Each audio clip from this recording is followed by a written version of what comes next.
ana hulu o pili no me ka lahiki ola I ke komokunui la o Hawaii. Ke kau nei o Hawaii luna mehelu pela ka lele oni ke po o kaina na pele kula ka mahale ua aku.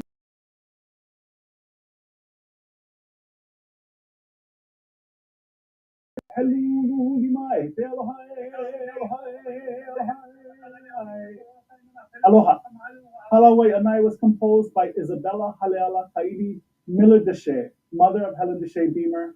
And the melody was taught to me by her great grandson, Mahi Beamer, one of my mentors in September of 2002. I share it with all of you today and wish you all the best. Habilino ke aloha me oko. Aloha. Naha is perhaps best known for our cultural education programming and workforce development trainings. Naha's courses are taught by respected, highly regarded practitioners of the topics they teach. Our Ola Hawaii curriculum and Train the Trainer process was developed by our founders, historian Dr. George Kanahele, and business and community leader, Senator Kenneth Brown.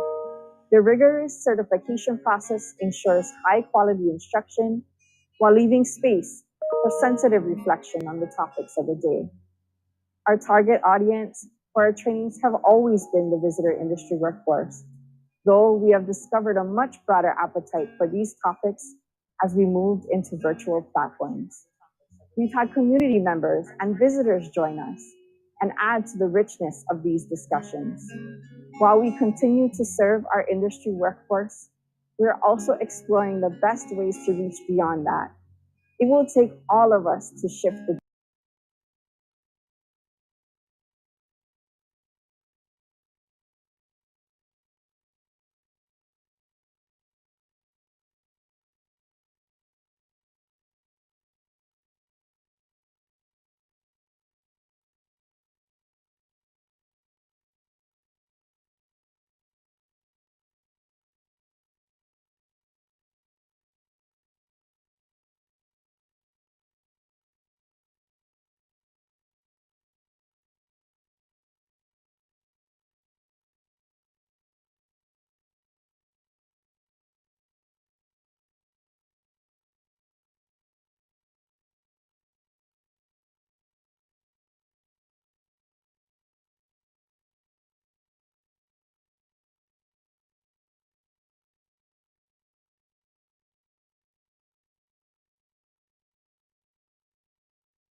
in partnership with the Purple Maya Foundation.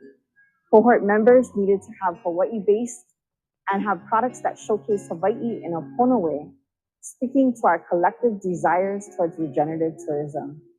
This worked to grow opportunities for visitors to participate positively in our community and for community to contribute towards circular economy are all guided by the vision of our founders, the strategic plan of the Hawaii Tourism Authority, the priorities of community as expressed in the destination management action plans, Hawaii's sustainability goals,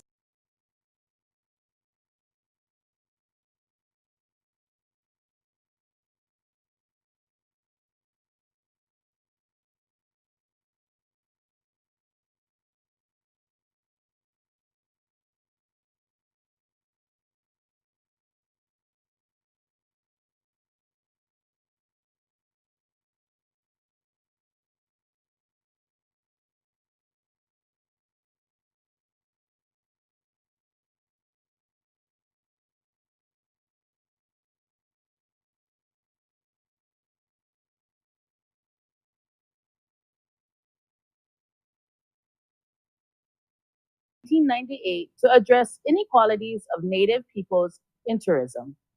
Although not included in the name of the organization, Ayanta's mission does include honoring the traditions and values of the Native Hawaiian people. I am proud to say that I am on the board of directors of Ayanta, representing the Hawaii region. NAHA will continue to participate and engage with Ayanta in ensuring the Native Hawaiian voice is also represented at the highest level both in Hawaii and on the continent. Here to share how Native Hawaiian culture is represented in Native tourism on a national level is Sherry Rupert, President and CEO of Ayanta. Aloha and mahalo for the opportunity to express support for your 2022 Kahuna Annual Conference of the Native Hawaiian Hospitality Association from the American Indian Alaska Native Tourism Association, or Ayanta. Although some of you may know me, I wanted to take a minute to introduce myself. My name is Sherry Rupert, and I am Paiute and Washoe from Nevada. As the CEO of Ayanta, I want to express a warm congratulations for hosting another amazing conference this year. It is my understanding the conference will explore the nexus in Hawaii of community, culture, tourism, and sustainability. This conference and the work of NAHA is leading the way in building sustainable cultural tourism models that inspire the industry. Annually, Ayanta hosts tourism industry leaders, government agencies, cultural artisans, Native entrepreneurs, domestic and international tour operators, and other tourism industry professionals to talk tourism. We were honored to have participation by so many members and friends of NAHA in attendance. We were also honored to have John DeFries as a keynote speaker at our conference. We were inspired by his commitment to respect the symbiotic relationships that exist between community and culture, nature and commerce. His support for sustainable living, human rights, and Native intelligence is evident in his work and in his love for the people and land that is Hawaii. Cultural tourism practitioners in Hawaii, all of you gathering for the conference this year, are an inspiration and are leading the way for sustainable cultural tourism development. NAHA's participation at the national level through participation with Ayanta continues to nurture relationships within the industry. This work and engagement extends to Ayanta's leadership, with the Hawaiian region represented by Hi'ilani Shibata, as she currently serves on Ayanta's board of directors.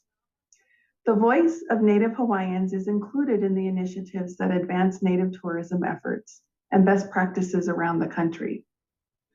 And although the impact of COVID-19 travel restrictions for Hawaii has been devastating to cultural tourism in the state, the approach to a regenerative tourism model is also presenting an opportunity to now reimagine what tourism will look like for Hawaii as we reemerge from the pandemic. As we begin to make the pivot to welcome our visitors back and re-engage our Indigenous communities, it is of critical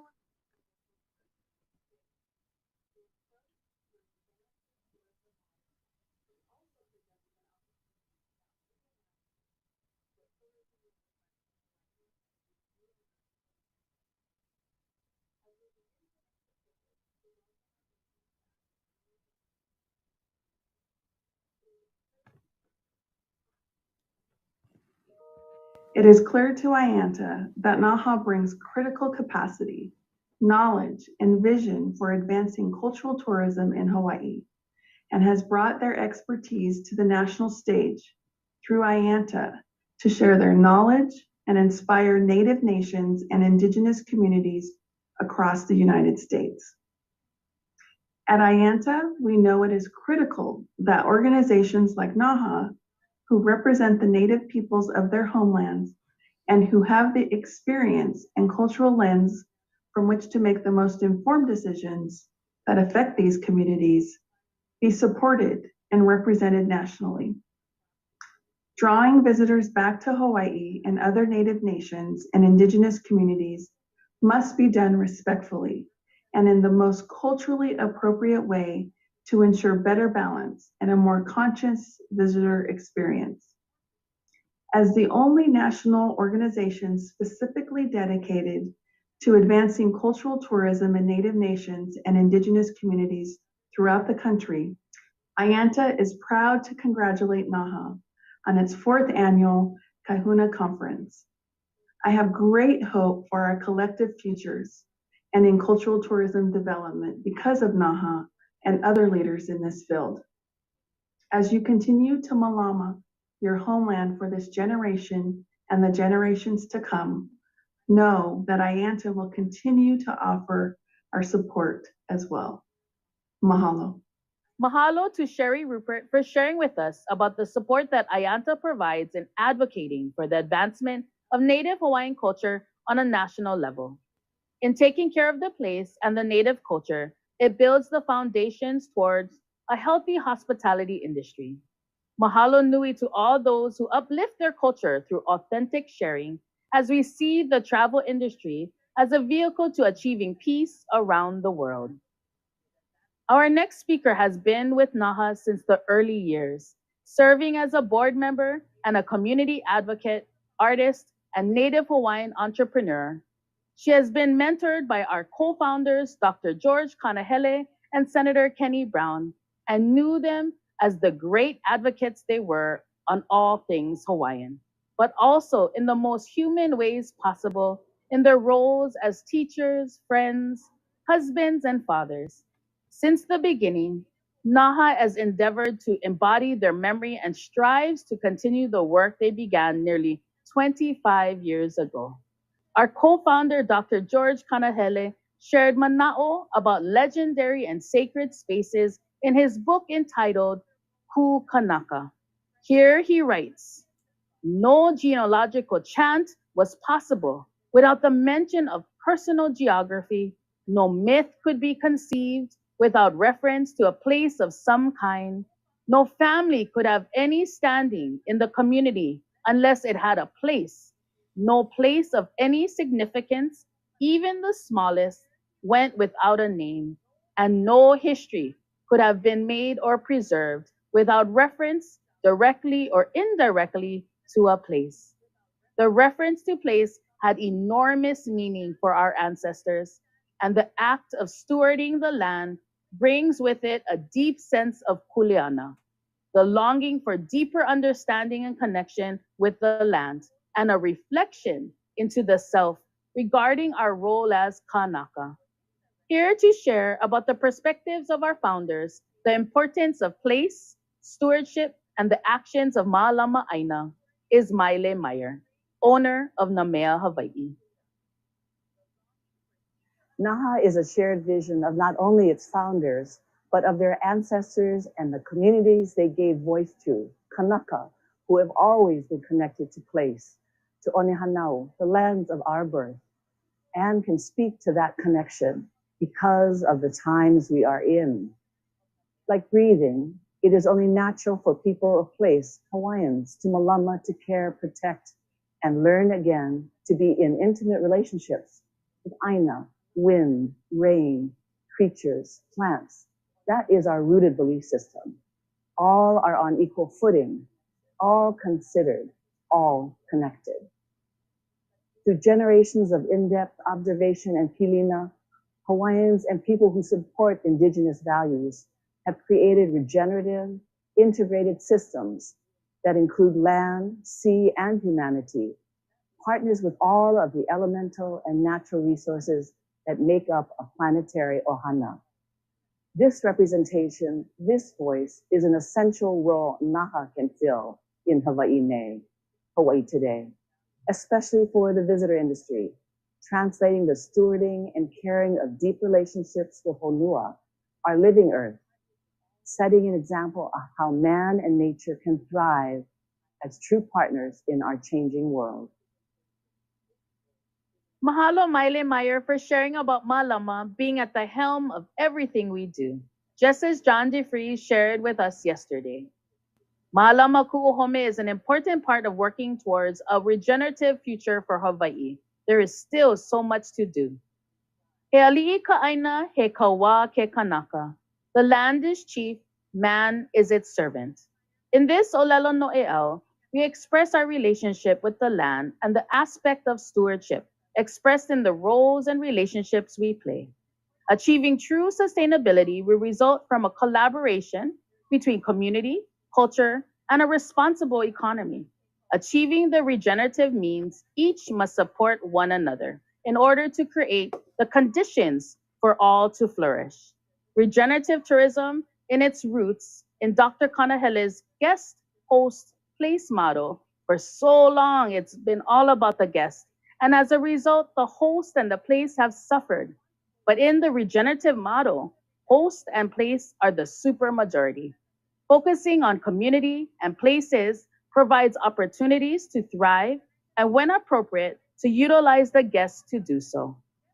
In this next panel, we will discuss the curation, cultivation, and management of our natural resources. What innovations are advancing the visitor industry's efforts to be better stewards of Hawaii's natural resources? Leading us in this conversation is Hannah Thompson, Sustainability Business Forum Coordinator for the Hawaii Green Growth Hawaii Local 2030 Hub. Aloha, and thank you for joining us today in our conversation about the curation, cultivation, and management of our natural resources in relation to regenerative tourism.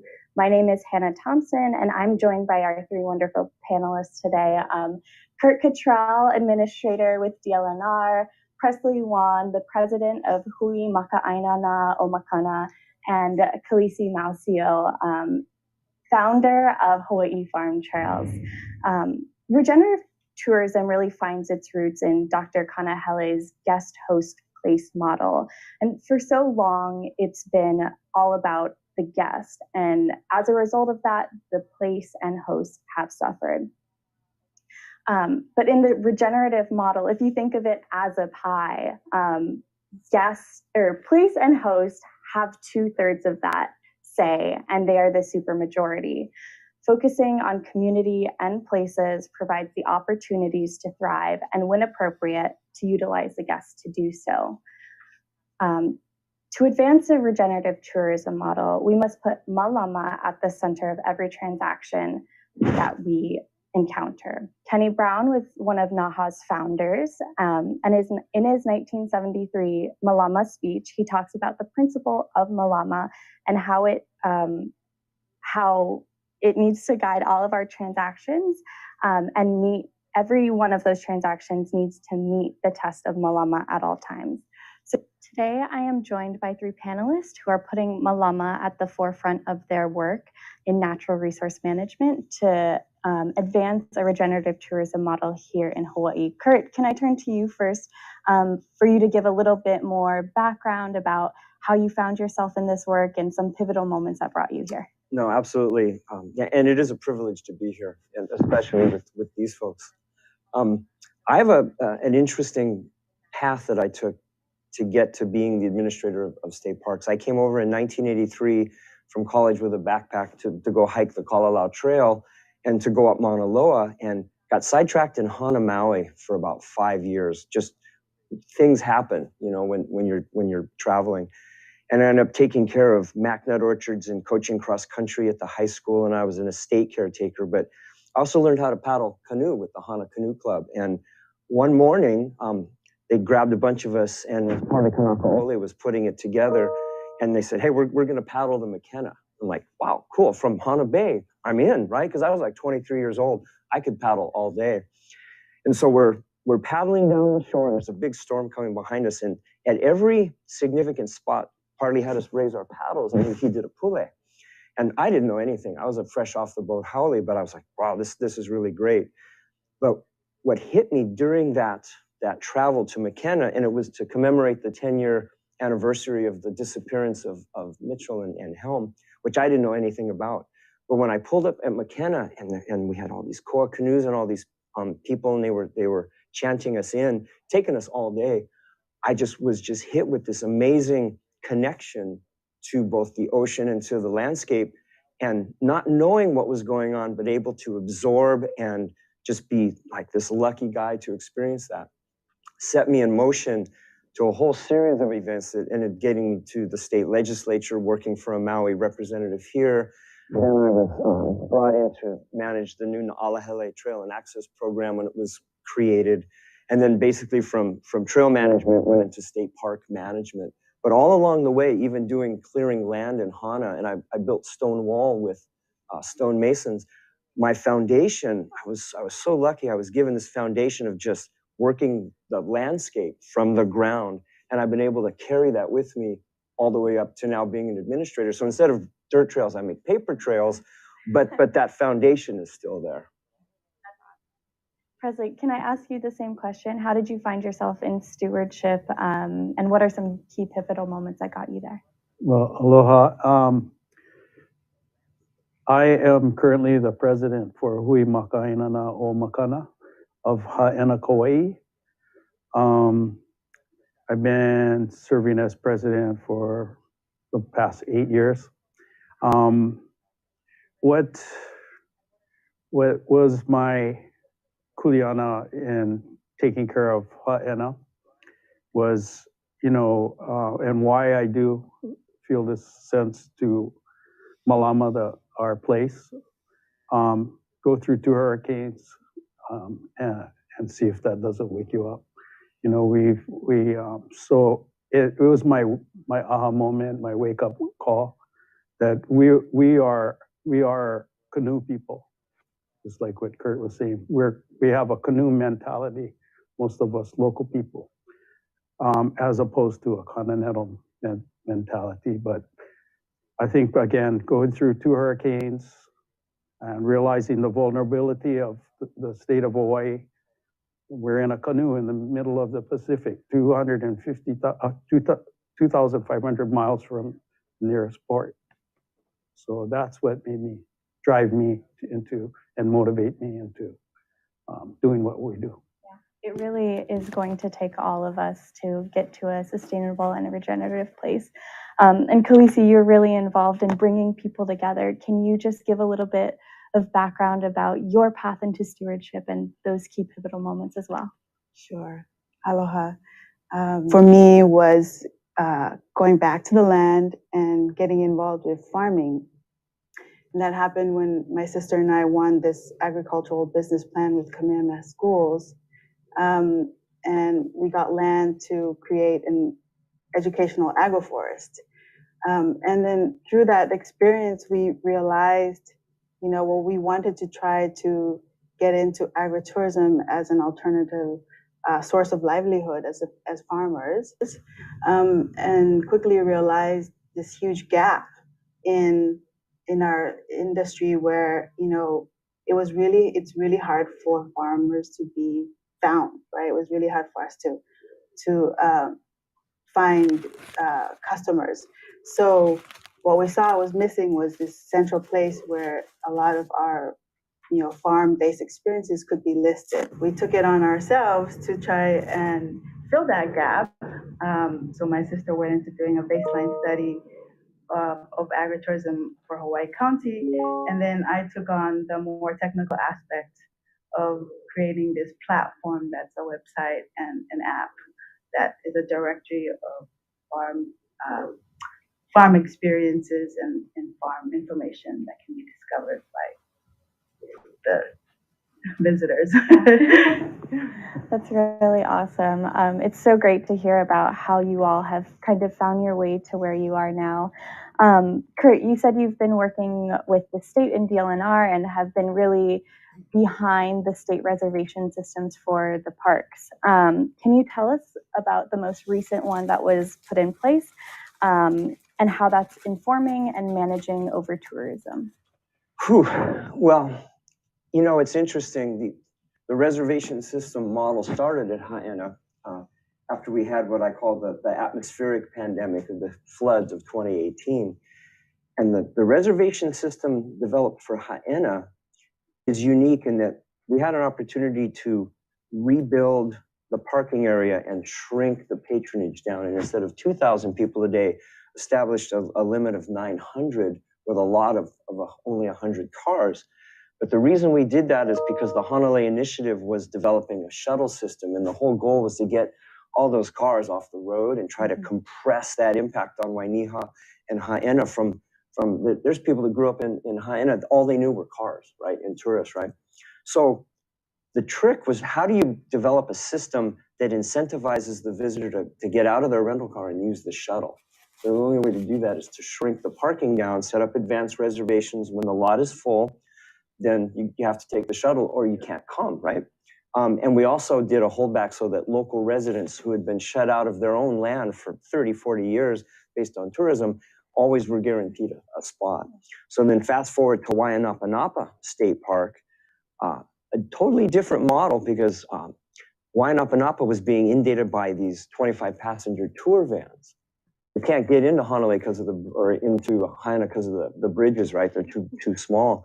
But so the Hana Highway was just getting hammered, and our park was just getting consumed by visitors in these 25-passenger vans plus the independent travelers. So again, set limits, set up a place and portal for the PUC tour guys to reserve and go, and then where the people can park. And the little black sand beach at Wainapanapa was inundated with people. We've been able to start to remove that impact.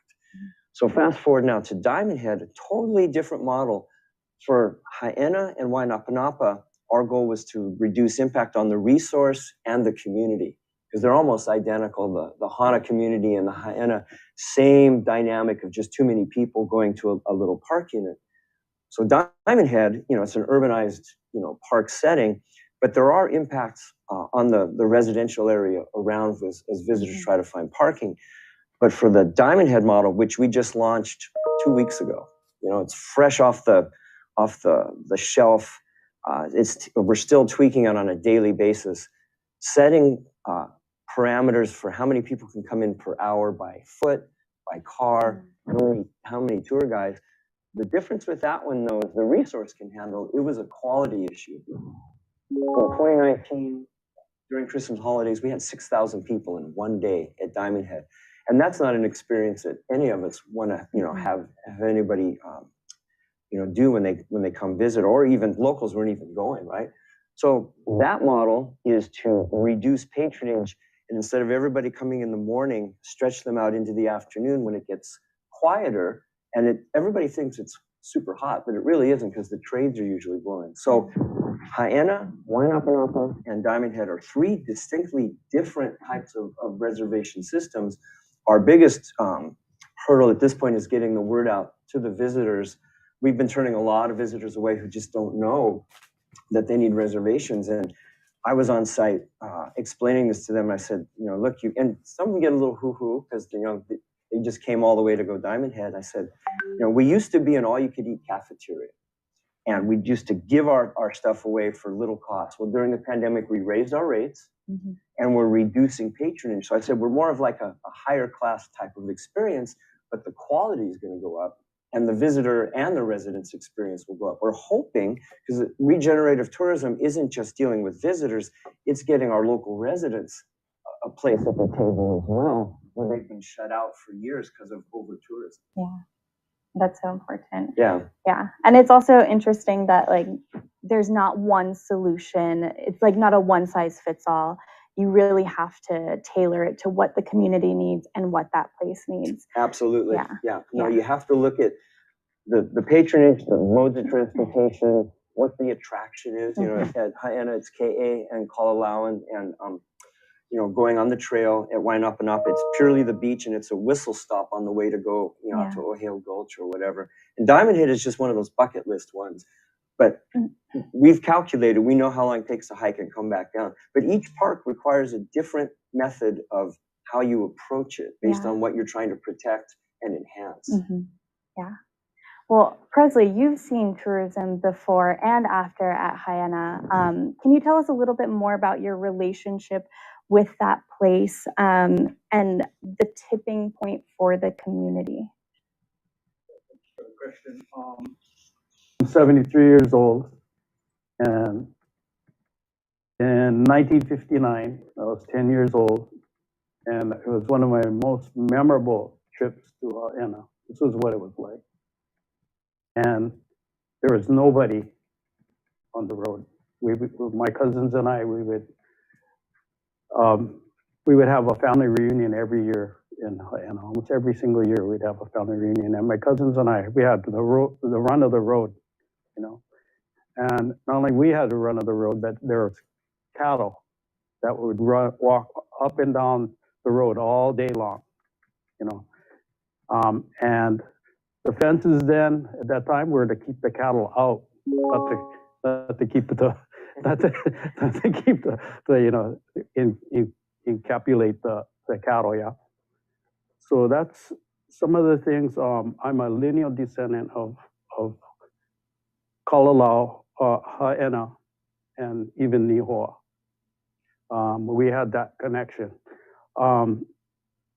It was a wonderful time growing up then, and then fast forward to 40 years later, 1999. A group of like we organized with the help of Chipper Wickman, was been a really instrumental in protecting a lot of our natural resources in Haena and elsewhere.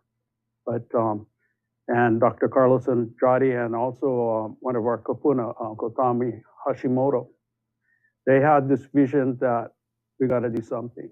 And this is 1999. We were probably starting to get about 2,000 visitors a day, you know, and it was starting to, as Chipper Wickman would say, you know, it was starting to get loved to death. Yeah. So we knew at that point we had to do something there. It was the invasive 90%, 90+% of everything that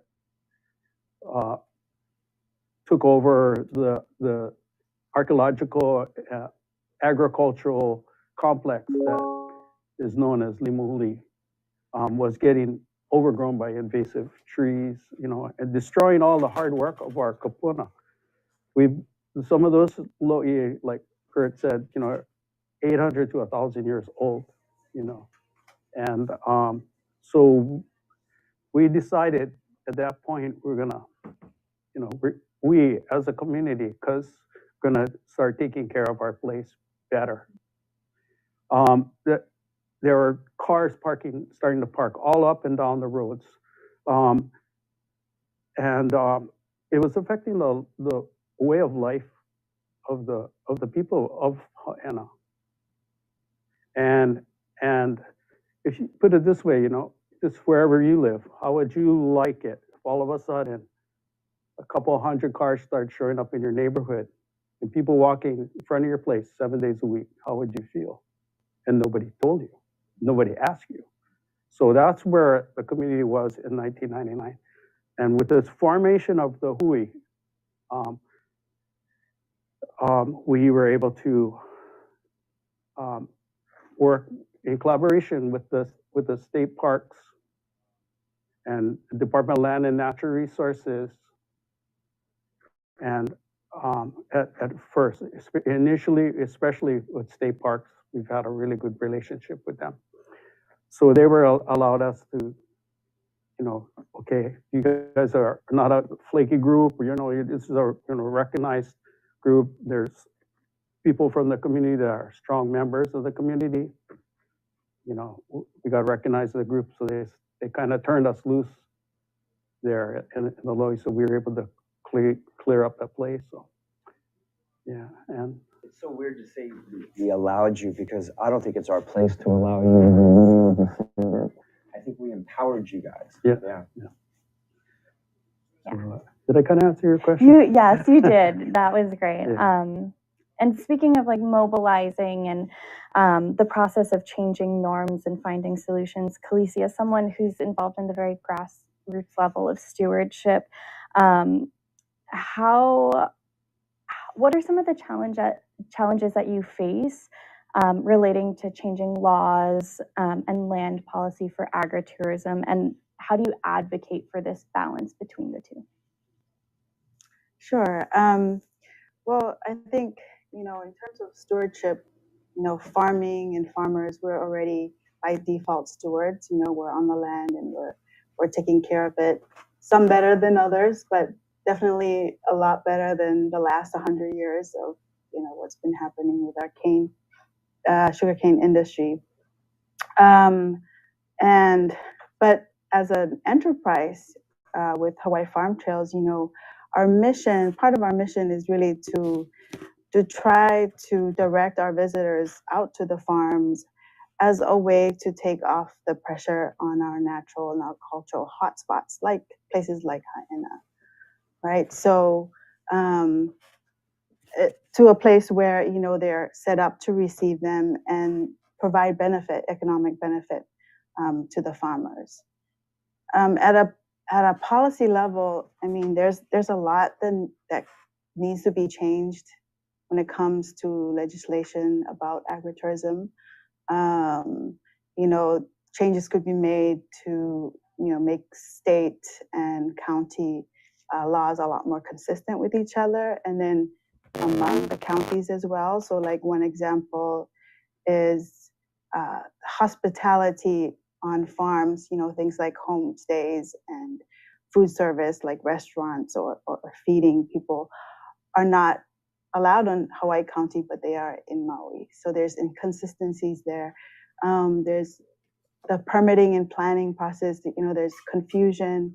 There needs to be a demystifying, of that process. And right now, there are barriers that prevent some of our smaller farmers from just getting in there. So one example is needing to earn at least $10,000 as a farm business before you could even qualify to get a permit to do agritourism, right? And so those guys that have the means to go through this really confusing and potentially cost expensive process are able to get in. And then so you start to see a bit of a separation between the haves and the have-nots, even within the farming community, right? And so when you see that inequality, we're not really getting towards sustainability, in terms of by its economic definition, which is, to spread the wealth amongst everybody, especially the little guys, the ones that, are smaller family-based farmers that, the data shows, at least in Hawaii County, up to 60% earn less than $10,000 from farming, right? So we see this real inequality and disparity that can be quite discouraging for the smaller farmers, which is the ones that we try to help, build up their capacity.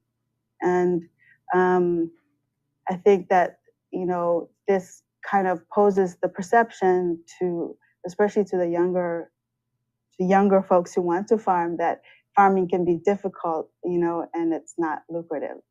And so, yeah, those are just some of the challenges that we are uncovering, as being part of this at the ground level. That gets towards, the heart of regenerative tourism, right, which is to benefit all and that all can gain wealth from it. Yeah. And that goes back to my previous comments about when is it appropriate to utilize a guest to create benefits for the host and the place. And I think agritourism really is an example of how we might better achieve that. And I wanted to say too that, part of the permitting process, right, at least for farms, is that we are able to manage this activity better, right? Yeah. And when the process is so cumbersome, so humbug, that farmers just go ahead and do it without permitting, that makes it easier or harder to manage. And we run the risk of ending up with, places like Haena, where folks are coming in and we're not able to kind of preserve the rural sense of place, So that's one of the problems too is the visitor is now more hungry for that rural sense of place, and places like Pololu,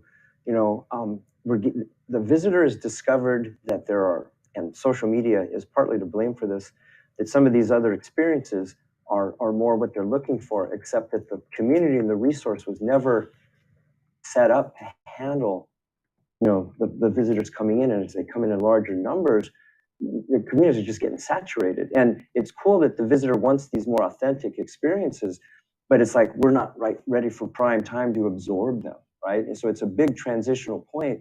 And I think it'd be awesome if more visitors wanted to do farm tours, and look at how, Kalo is actually, cultivated and whatnot. But yeah, the areas were just that's not what the plan was. They were for subsistence. And now we're trying to integrate it. And the visitors, it's like we're racing the visitor to try to set up process before they come back in large numbers. Although they're back, we're dealing with it. Which is kind of the largest challenge for our farmers is actually finding the customer and getting them to come over, come to the farm and to visit. Yeah. Right. So then, but then, like you said, we have to be really careful.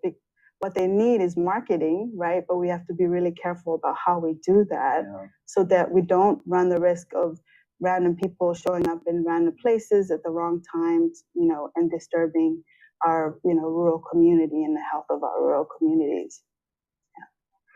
Well, turning back to Kurt and Presley, I just wanted to ask about the reservation systems and kind of the challenges that you've seen so far, and maybe community perception from the state perspective, and then community perception from your perspective as well, Presley. But let me turn to Kurt. No, that's perfect. He can handle the community stuff because he's lived it. I'm the regulator person, so I'll put on my government hat, right? But yeah, the challenges partly is just retraining the visitor industry. Like I said earlier, we're not an all-you-can-eat buffet anymore. You gotta make reservations. So part of the challenge is really just getting the word out through the various hoteliers and through the Hawaii Tourism Authority points of contact that we're changing up our business plan. One of the things we learned during the pandemic, we did a rate increase. Our rates used to be super low. It was $1 to walk into a park and $5 to drive in, which was way below what, if you want to use a market terminology, what municipal and national parks charge, like all over the United States. So we did a pivot during the pandemic, during that lull where like Diamond Head was closed for 9 months, and did a pretty robust rate increase to where now entry is $5 a person and parking is $10. It's still not a huge increase, but when you go from 1 to 5, going from 5 to 10, we're now generating some really good, serious operating income. And I do have to give a shout out to the legislature. This session, they just approved a new spending cap for us. With the money we're generating, we'll have about a $12 million budget just associated with fees that we brought in.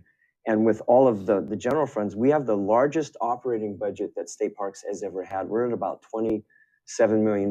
They gave us a whole bunch of new positions that we can fill and start to spread out on the landscape. Because part of our problem as the regulators, and this is a really, really key point, is the reservation system is only as good as the gatekeeper who checks the reservations, right? If we didn't have either staff, or in the case where we have the Hui, that we've transitioned now this management, which is a huge paradigm shift. Instead of a private sector parking company, the Hui is now managing the parking and entrance at Haena, which is total textbook regenerative tourism, because not only are they now helping us manage what was theirs to begin with, but they're collecting income, and you've employed how many people? Yeah, that's what we're doing with our revenue that we've made this last 2 years, made a quantum jump from a total grassroots organization with an operating budget of $3,000, which we got from two fundraisers at Waipa Foundation, the Taro Festival and the Mango Festival. $3,000, we're all happy. The rest of it came from our pocket for 15, almost 20 years, all from our pocket, our Hui members.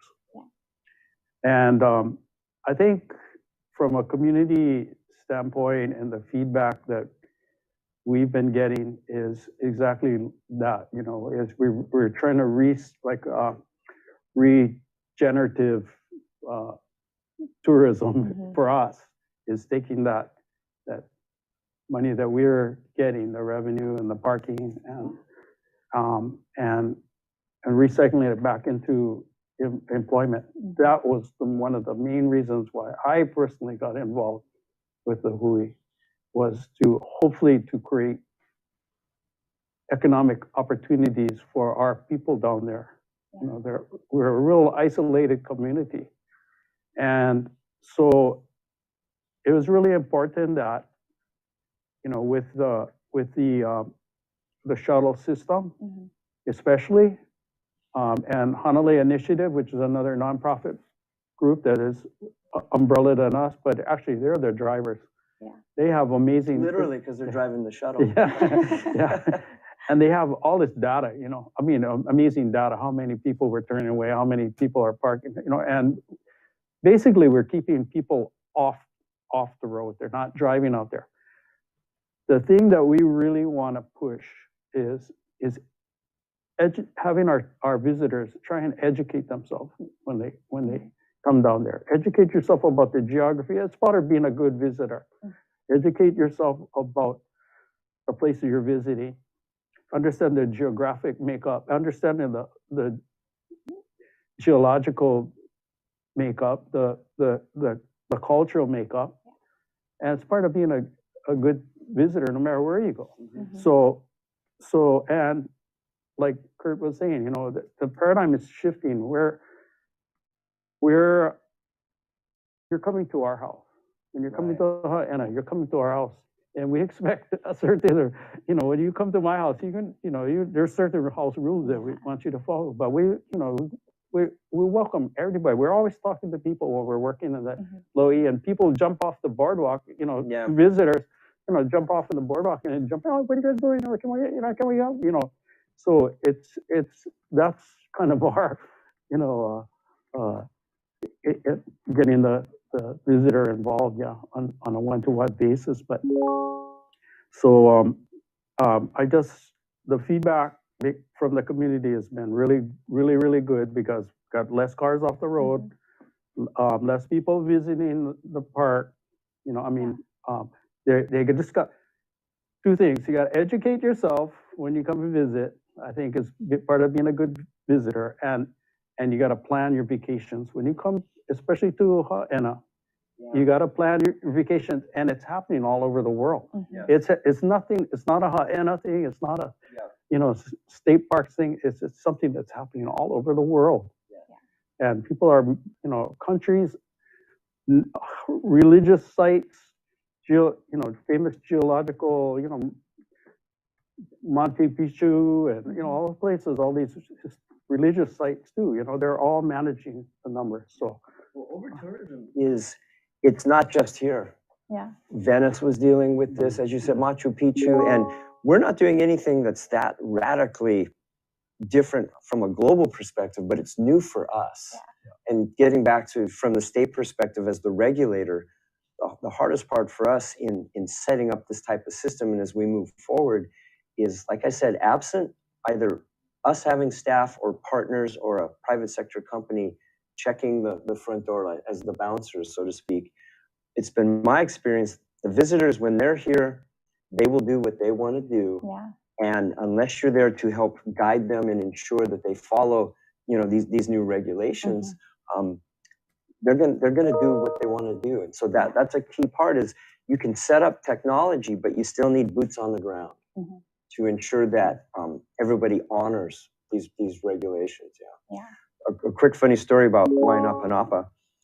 A celebrity who will go unnamed tried to get in without a reservation, and there's a set of like these 6 really tough Hana girls that were like, they're manning the front gate, right? And they're like, I'm sorry, you know, you don't have a reservation. And he's like, do you know who I am? And they go, yeah, you're the guy that doesn't have a reservation. So anyway, without saying his name, it was a titanic failure for him to get in to the park, and that's all I'm going to say. So, you know, everybody's trying to get a piece of, you know, that are kind to get in. Yeah. Yeah. Khaleesi, we've been talking about how the reservation system has been able to create a regenerative tourism model at Haena, and I was just wondering about some of the innovations that you are doing at Hawaii Farm Trails to advance that as well. Sure. Yeah, so at Hawaii Farm Trails, we're really a hui of farmers. There's over 200 in that system, and that's just barely scratching the surface. There's over 4,000 farmers in the state. So you're just by default, you're seeing that 1 out of 40 are making it onto the platform where they actually are participating and benefiting from tourism. But then we have all these other smaller farms who are just trying to get to the point where they are viable farm agricultural businesses before even entering into hosting, right? So one of the things that we've done, one of the projects that we run is Project Kanu, which is a food tree planting project. And what that really is meant to do is to leverage our tourism dollars and bring it down to the farmer level and help them with their establishment costs in terms of just production. So basically what it is a visitor or any individual or business can sponsor trees, food trees, and seedlings, and these go to the farmers for free, and it offsets their cost of just establishing, which is something we faced ourselves when we were establishing our Ulu agroforest. It was really expensive to get really great quality seedlings that's going to help us at a commercial level. At the same time, they're benefiting from the harvests from those crops, and then also environmentally, it's stabilizing and regenerating their soil.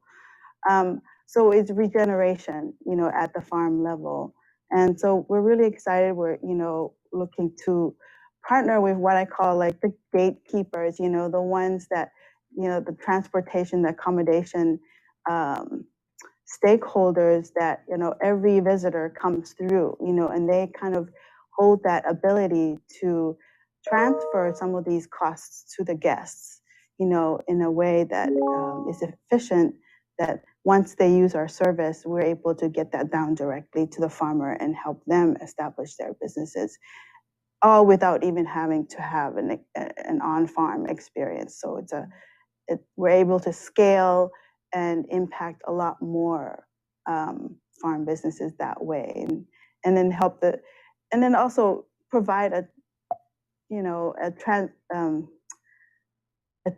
experience for the visitor through education, right? And communicating the impact that their dollar can affect at the ground level with the farmers and helping with Hawaii's food security issues. Before you were talking a little bit about how the barriers to entry into agritourism are kind of high and you have to meet that $10,000 threshold. Can you explain a little bit more about what Hawaii Farm Trails is doing as a hui to kind of address that and help farmers to get to that level as well?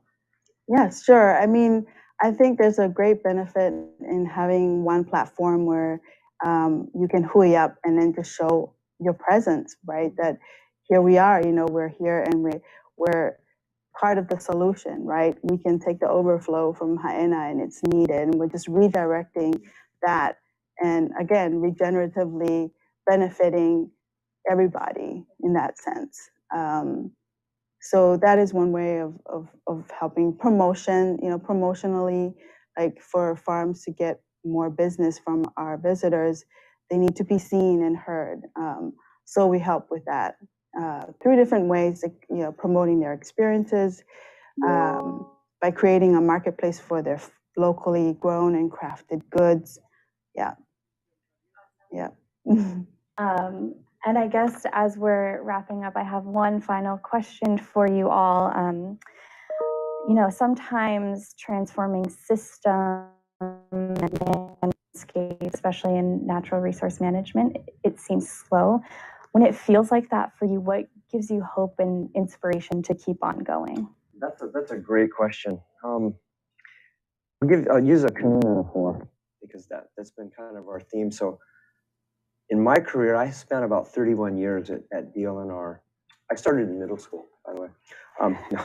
And I feel like, particularly at state parks, I've been steering a canoe in really tough water.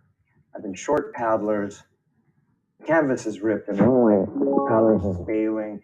And as I'm steering, I'm watching the rigging come loose. So it's like I've been trying to re-rig the canoe and keep things going forward at the same time, while the spectators on the side are going, go faster, because they just don't see the Yaku and the Ama unraveling in terms of the metaphor of government, right? So what gives me hope, and like I was just saying, we are the least staffed state park system in the United States. Up until this year, we had 128 people total. That includes me at the desk, right? Alaska has 160, and then you go to places like Nebraska, and they have like 800 staffers, right? So this new influx of staff that the legislature has provided us, plus the recognition that we can kind of control our own destiny, spending our income, which now finally has reached a threshold where State Park has been kind of just holding our own, and my staff, I give so much credit to the Big Island superintendents, just trying to fix leaky bathrooms and, potholes and empty the rubbish. But with this recognition now from the legislature and even the tourism industry that we need to reinvest into our natural and cultural capital. And I think what gives me hope is partly the fact that, we have generational families at Haena that are now employed by the visitor based on these fees that we're charging, as we're doing it in Hana. And we won't be able to do it at all of our state parks, but there's several other state parks come to mind, such as Kealakekua Bay, where we have Napopo lineal descendants there. We have Hoala Kealakekua as a fledgling organization way behind the Hui in terms of their capacity. But what gives me hope is there seems to be, rather than us just beefing with visitors, which I know happened when the gates opened up in 2021, but communities now stepping up and trying to work with us, knowing that government can't do it all, to help control our destiny. And what I was thinking, because I knew this question was coming, I imagined like Diamond Head, where visitors are hiking up, and it's like wall-to-wall visitors, and we've now brought those numbers way down. And actually, they may be hiking up with residents too, and talking story. Yeah. You don't usually see that, right? It's usually just the residents go, I'm not going up there, it's too crowded. And I don't know if this has happened in Haena, but as we bring down the temperature of what the visitors do to us in our community and our natural and cultural resources, and maybe we start to mingle with them as we both recreate together. And so we reduce the tension and find that balance between what the residents and the community needs, generate that super needed, critical dollar to help fund this whole mechanism. But actually, instead of having tourism be this bane of our existence, we learn to enjoy each other, because we're going to bring that temperature down and a truly regenerative. It's not just the resource, it's our attitudes. Yeah. And as you said, there's rules when you come into the house, and we got to, these systems we're developing help set up those rules better, rather than just the free for all, that we're used to. And so it's a race. I'm desperately trying to keep the canoe on course. We got new paddlers coming in. It looks promising. It looks really awesome. Promising. Yeah, that's great. Presley, can I turn to you? Yeah, I think given what Kurt said, and it's community managed areas are it's happening all over the world, and community-based management, natural resource management. I think given the the constraints that Kurt has brought up, I think communities got to step up. That's the only, happy community, happy life. I just made that up.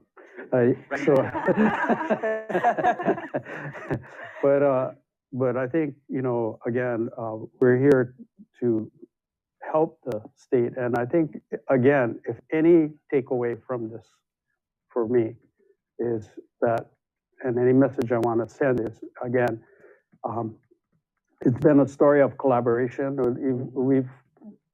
We've gotten a little bit of notoriety, for our innovation, but to me, it's just doing what seems natural to want to take care of a place, no matter what place you love a place. Nobody's stopping you from taking care of it. Yeah. And we've had a wonderful relationship with the state of Hawaii, and being a product of the 60s and 70s. There was a time I probably would have choked saying that, but it's been a really wonderful experience. They're there. We're here to help. Where it's a partnership. It is, and, totally. And not only that, there's other funding assistance that's been funders like and organizers like KUA that is a wonderful organization, and it's about a story of collaboration, and my biggest motivation is every morning I start off with my mopuna, the youngest one, and that's my motivation. And just leave the place a better place than when you go. Anyway, sorry. No, that's so important. Yeah, I think thinking about the next generation and how we can leave it better for them. That's why we're doing this. Yeah. Really. Yeah. And Khaleesi, can I turn to you? Sure. I mean, I'd say the same. My children inspire me to keep going in this fight for the farmers. We have Pacific Island heritage, and in the next few decades, some of our Pacific Islands are going underwater. And so I believe that farmers are a big part of that solution, and by building their capacity, we're just making sure we are all resilient in the face of all of that, right? So that inspires me to keep going and, keep fighting the good fight. Well, thank you all for the amazing work that you're doing to make our natural resources more resilient and preserving them for generations to come. It's been really great talking with you all and getting to learn from you. Mahalo. Mahalo. Yeah. It's been an honor. Now I'm hungry. I'm ready for some ulu. Yeah.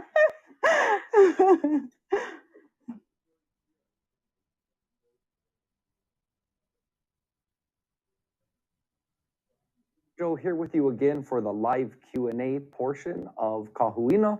And with me in the studio today is Malia Sanders, just like yesterday, and the moderator from that panel, Hannah Thompson from Hawaii Green Growth. Aloha, Hannah. Aloha. And then via Zoom, we also have our panelists, Kurt Cottrell, Presley Wan, and Khaleesi Mosio, who are joining us via Zoom as well. Aloha, you guys. Right on. So we've got a bunch of questions coming in. For those of you on Zoom, please know that you can enter your questions into the chat function, and then we will get them, load them up, and we're going to try and answer as many as possible within the next 15 minutes. But the first one, because there's been a bunch of questions and comments about it, is for you, Kurt. Nice to see you. People have been wondering what happens with the increase in revenue generated by the state parks. Do we reinvest in that specific state park? Does it go into a general fund, or does it benefit those communities, or does it fall into like the bigger bank? Good question. We get asked that quite a bit, and I'll go quick because 15 minutes. That's tight. I know there's a lot of questions. The revenue we generate goes right back into our state park special fund to reinvest directly into our state park units. We don't set it up where each park that generates income, that money goes 100% back into that park, because we're a statewide system, and we have a lot of parks that will never be able to generate that kind of revenue for reinvestment. But being in the bottom 5 of funding in the United States for decades, we're just trying to catch up on all of our deferred maintenance. There's a lot that needs to be fixed that we just haven't been able to get to. So quick answer, the money goes right back into the state park system. Certain parks more than others will see the benefit of the income based on what's breaking down more rapidly in terms of infrastructure and where the work needs to go. Right on. Thank you, Kurt, for that. Question number 2, we're going to go Khaleesi first, and then we'll go to Hannah. But it's really just sort of a broad question about agrotourism. What is agrotourism? Why is it unique? And how can we, engage the farmer in changing the visitor experience? Khaleesi. Sure. Well, so agritourism, not agrotourism, although we do have that too, according to Kurt. Agritourism is basically, experiences on a farm. It's very broad.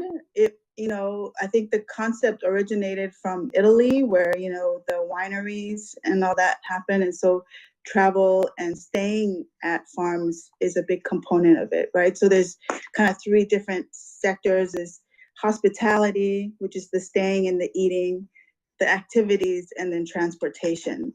So that encompasses agritourism as it relates to a farm. And I think, and then of course it's all like centered around food, and I laugh because at our country market, we have this little badge by one of our farm to table partners that says food is my love language.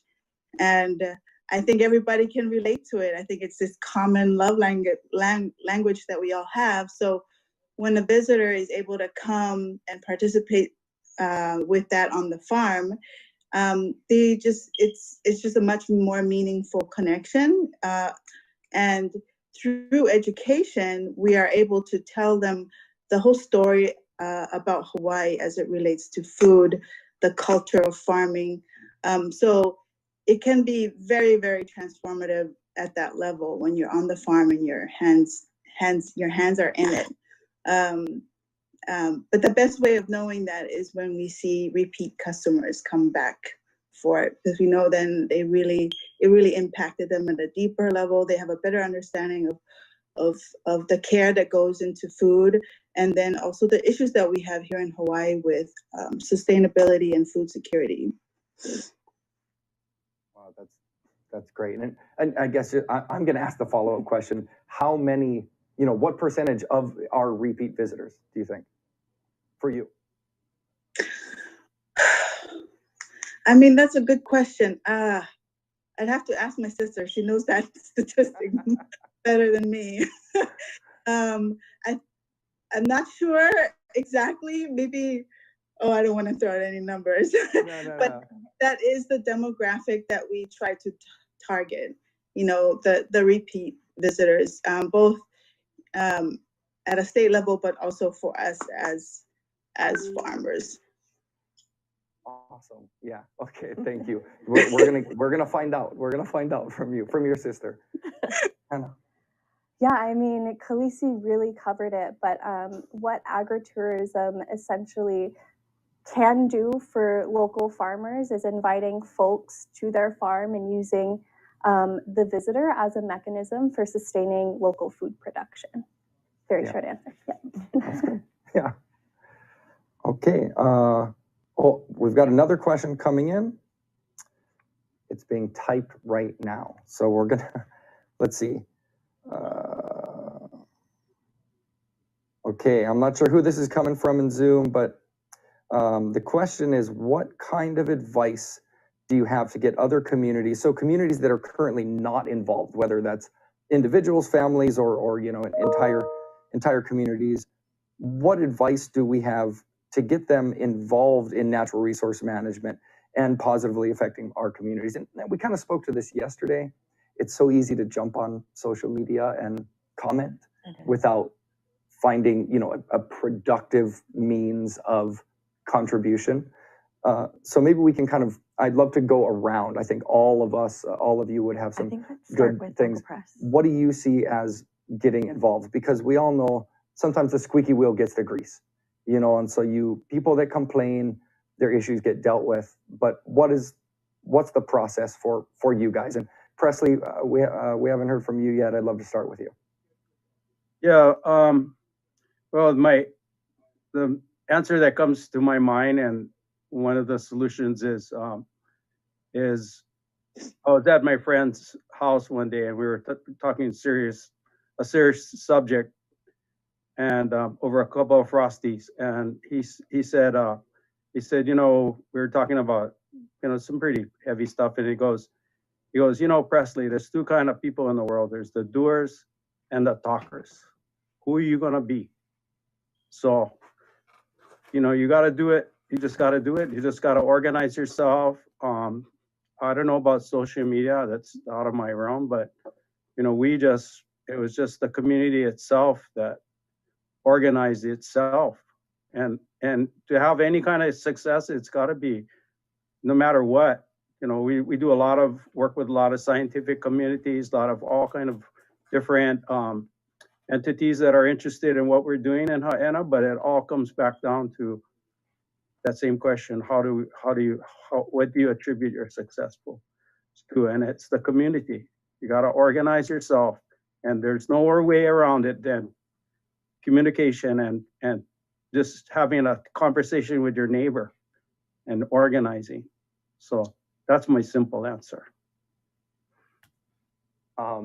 Kurt, I'm going to go to you next, because sometimes people feel really hesitant about reaching out to governmental agencies, calling them up. They just don't know what to do, right? There's a barrier there, right? But can they do that? How do they do that? How can people get involved in that way with the state parks? Good segue. And Presley, you forgot to mention that it takes a couple of frosties during the discussion when you're doing the community building. But there's two ways, and I understand we're intimidating as government. People don't understand how to, difference between state, county, and federal sometimes. But the quick answer for the Haena model, unfortunately, it requires a little bit of legal background creativity, like a 501c3. We can't just do any kind with a community group and where there's large sums of money. We have this fiduciary and legal responsibility. The community group has to form some kind of a legal entity, like they've done at Haena, where they redid their 501c3 bylaws to go from terolo'i, cultivation and restoration, to also visitor management, right? So that their nonprofit matches the mission. Now, we have about 30 curatorships throughout the state where people can just come and help us. And we always encourage community groups that want to go and help us restore the Aina or the feature or wherever that's in their community. That's easy. That's a 5-year agreement. We go to our land board, we bang it out. Insurance is usually involved, but those are the two pathways. Form a 501c3, incorporate, especially if money is going to move through the system. Then there has to be a good set of checks and balances. And then in regards to just stewardship, just approach us. We're easy to get to at state parks. If you have a group of people and you want to go out and just go provide stewardship, that's the easy part. Khaleesi, any thoughts on that? On how to be involved with? Yeah, how to be involved. I mean, obviously you are, but if you don't have advice for other people, just how did you get involved? What was the spark? Oh yeah, I mean, as a farmer, we're living it. Our challenges. I understand the challenges firsthand. Farming myself, I mean, like just being able to afford seedlings, being able to fence my farm, there's these financial challenges that farmers have to face, and it's much more difficult to overcome when you're at a small scale level, which the majority of farms in Hawaii are. But besides the need to market themselves, which is a really big need for farmers, it's really expensive to market yourself to the tourism industry. And so farmers, but also small businesses, really suffer because they cannot be on that bring themselves to the table like everybody else who's able to afford marketing themselves. But second to that is labor for the farmers. You know, they need that help because labor is one of the highest costs to generate food on the farm. And so the ability to have that agritourism that allows for farm stays, you know, this is also like a legislative challenge, can be super helpful. And so being involved in that way for just a layperson would be wonderful. And I think most farmers are welcoming of that. But I really think that the onus is on our industry partners in the tourism sector to really take it on themselves to incorporate agritourism, or you know, those who advocate for them into their sustainability plans and goals. Right on. Awesome.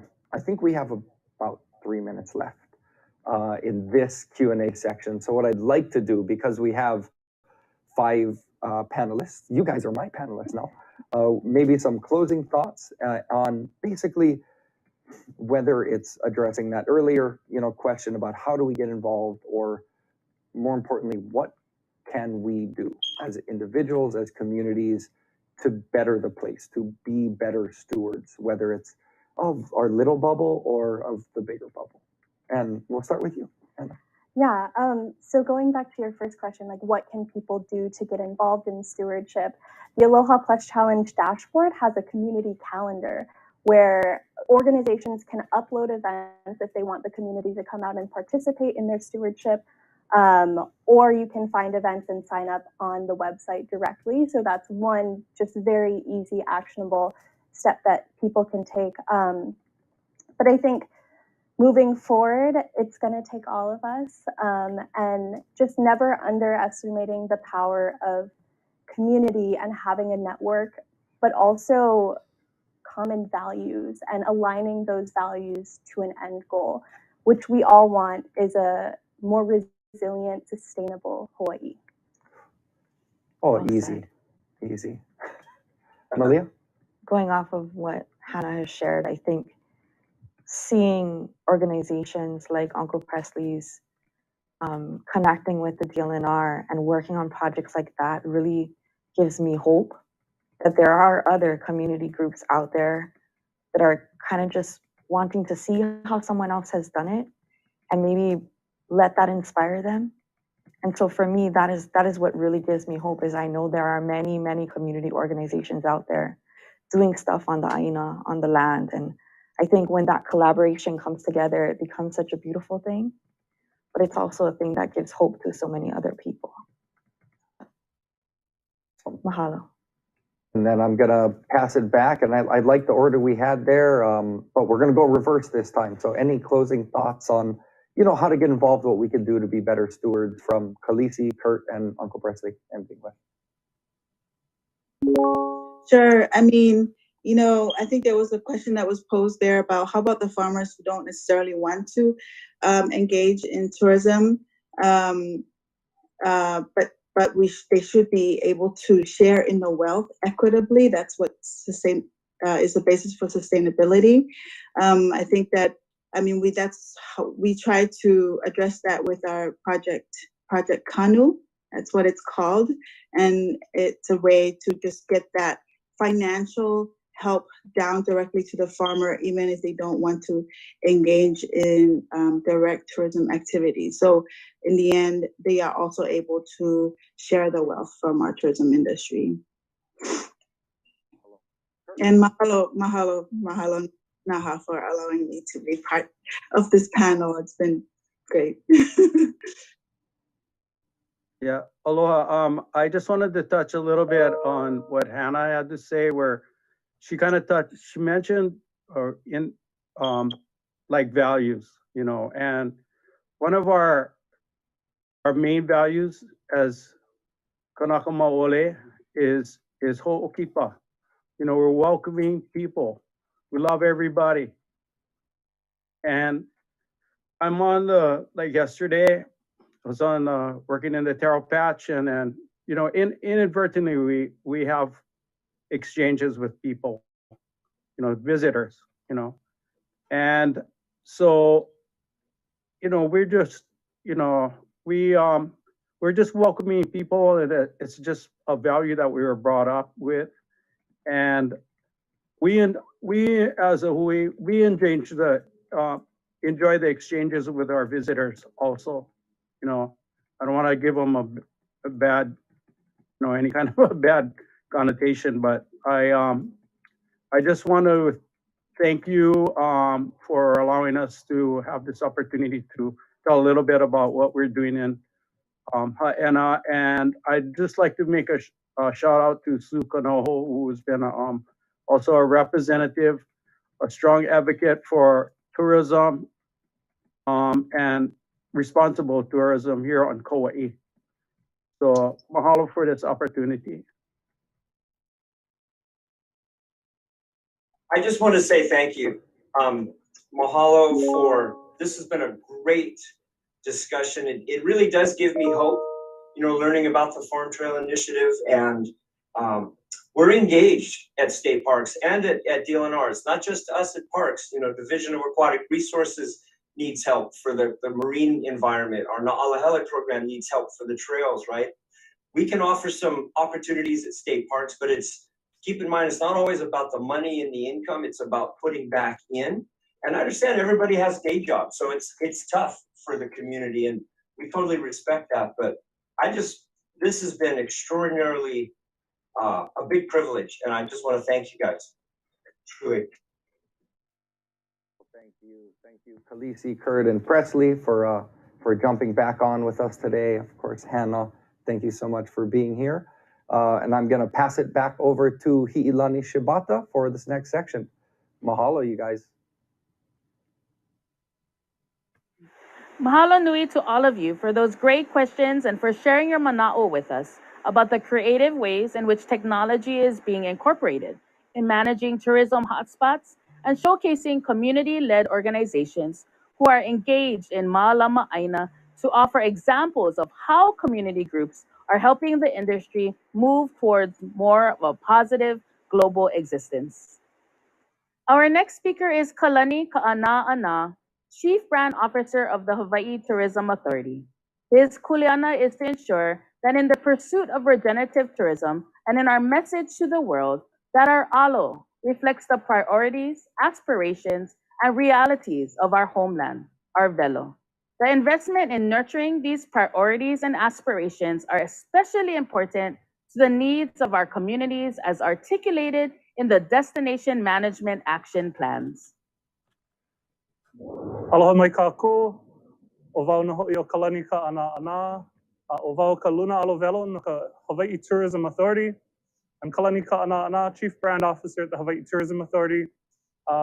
Talking to you today from beautiful Waikiki. It's a pleasure. My role at HTA includes 4 pillars. The first is our natural resources, our aina, our kai, all of that good stuff. Our Native Hawaiian culture programs, community programs, and brand marketing programs. And really, how do I bring those 4 pillars together in a way that is cohesive and brings all of that energy and focus toward improving a couple of things. First and foremost, our quality of life as Kama'aina in this place that we get to call home, its protection of our communities, and then also the experience that visitors have and what kind of experiences they're able to go see and do and how they go about that. And so really, I'm excited about being able to bring the 4 pillars together in my work as the Chief Brand Officer at the Hawaii Tourism Authority. Today here at Kahuina, we hear from panels on a number of different subjects that range everything from Olelo Hawaii, our language of comfort in our home here in Hawaii, but also to our natural resources and other topics. And I'm so grateful to the Native Hawaiian Hospitality Association for bringing Kahuina together, bringing these conversations to the fore, and really giving us an opportunity to delve deeply into these important subjects.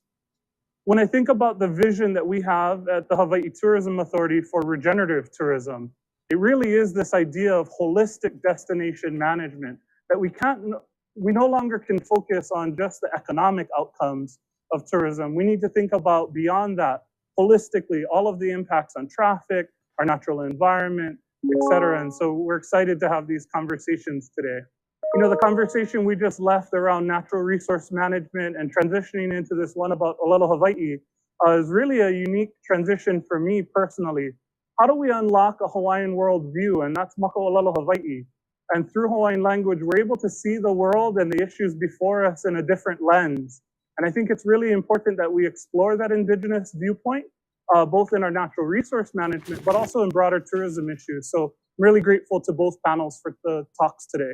Today at Kahuina, I think we have a collective call to action, and that call to action that's been discussed over and over and over again is Malama Hawaii and Malama Ku'uhome.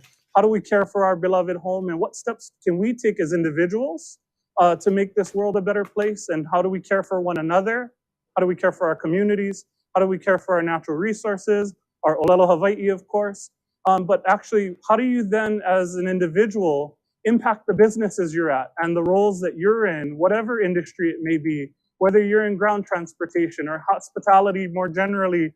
I think about insurance, I think about natural resource managers that are in the Kuahivi and that are doing this work up there. How do we all collectively think about Malama Hawaii?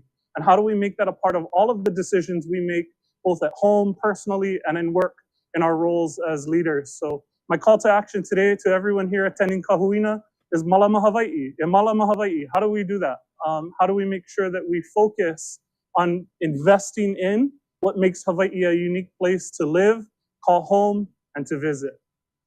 Mahalo again to the Native Hawaiian Hospitality Association for bringing us together at Kahuina this year. And we're so grateful for the ongoing partnership of over 2 decades with NAHA and the HTA. From the bottom of my heart, I'd really like to thank each of you for attending today and making the time. We know everybody's busy. There are so many things going on, so much work to be done, but your presence here today is really what's going to help us collectively move together and to address these challenges in our communities. Mahalo everyone for joining us. Aloha. Mai ka piko ana o ka la I hae ai kona velona I lehua. Ola Hawaii, ka olelo makuahine o ka aina. From the rising of the sun in Haʻehaʻe to where it sets in Lehua, Hawaii thrives on the mother tongue of this aina, Olelo Hawaii. While we celebrate Mahina Olelo Hawaii every February, it is certainly not enough time to truly normalize the use of Olelo Hawaii in our communities, in our workplace, and beyond. However, within this challenge lies an opportunity. For the first time in Kahuina history, NAHA will be sharing a panel executed purely in Olelo Hawaii. For many in our audience, this may be the first time that they will continuously hear Olelo Hawaii spoken for more than just a few minutes. For NAHA, the resilience of our language is also intrinsically tied to its use in the visitor industry, and therefore, we have undertaken this panel in its purest form. Subtitles will be provided in English, and we will utilize technology to connect all of us together. Our language truly lives when we insist on speaking continuously and ask for your kokua to further our efforts towards the normalization of the Hawaiian language. For those who are not fluent, we encourage you to follow along in the conversation with us using the subtitles and hope that you will continue your education in Olelo Hawaii by checking out some of our fundamental language resources available on naha.com. In this panel, we will discuss how technology has accelerated efforts to grow the community of Hawaiian language speakers, including those within the visitor industry. We will discuss the utility of Hawaiian language today and how we continue to work on building a thriving network of Hawaiian language speakers to support our desires for Hawaiian language revitalization and normalization. We will be exploring in the conversation the nexus for practical application in the visitor industry and how language is being used on the world stage. Leading us in this conversation is Kuanoni Kaniaupio Crozier, a team member from the Olelo Bar at Aulani, a Disney resort and spa. Pilina aloha mai kākou, mai ka lā puka I hae a velo I ka mole ole wole hua, aloha nui loa kākou. Ua uno o Kuanoni Kaniaupio Crozier, he haumana Olelo Hawaii wau, mai ka punana leo, nā kula kaya puni a hiki hoi ke kula nui o Hawaii ma manoa, ma lalo ka malu o ka waihu e lani. I ke manawa hana wau ma ka hokele o Aulani, ma ka moku o hono uli uli, ma ka lumi olelo. I keia la eia wau I helu moa nei I ka lai o ka uluniu. E kama ilio ana me keia mau loea o ka enehana a me ka olelo Hawaii. E wala au no ka hoʻokuluma I ana o ka olelo Hawaii ma ka pae aina nei. Nui koʻu hauʻoli keia la e hoʻolauna mai I keia wahine, ui, a olu hoʻi e noho mai nei ma koʻu ao. He luna hope no Awaia ulu, yeah? He haumana o ka olelo Hawaii. Ai keia manawa he kumu, yeah? Ma ke kula kiʻekiʻe o Molokaʻi, yeah?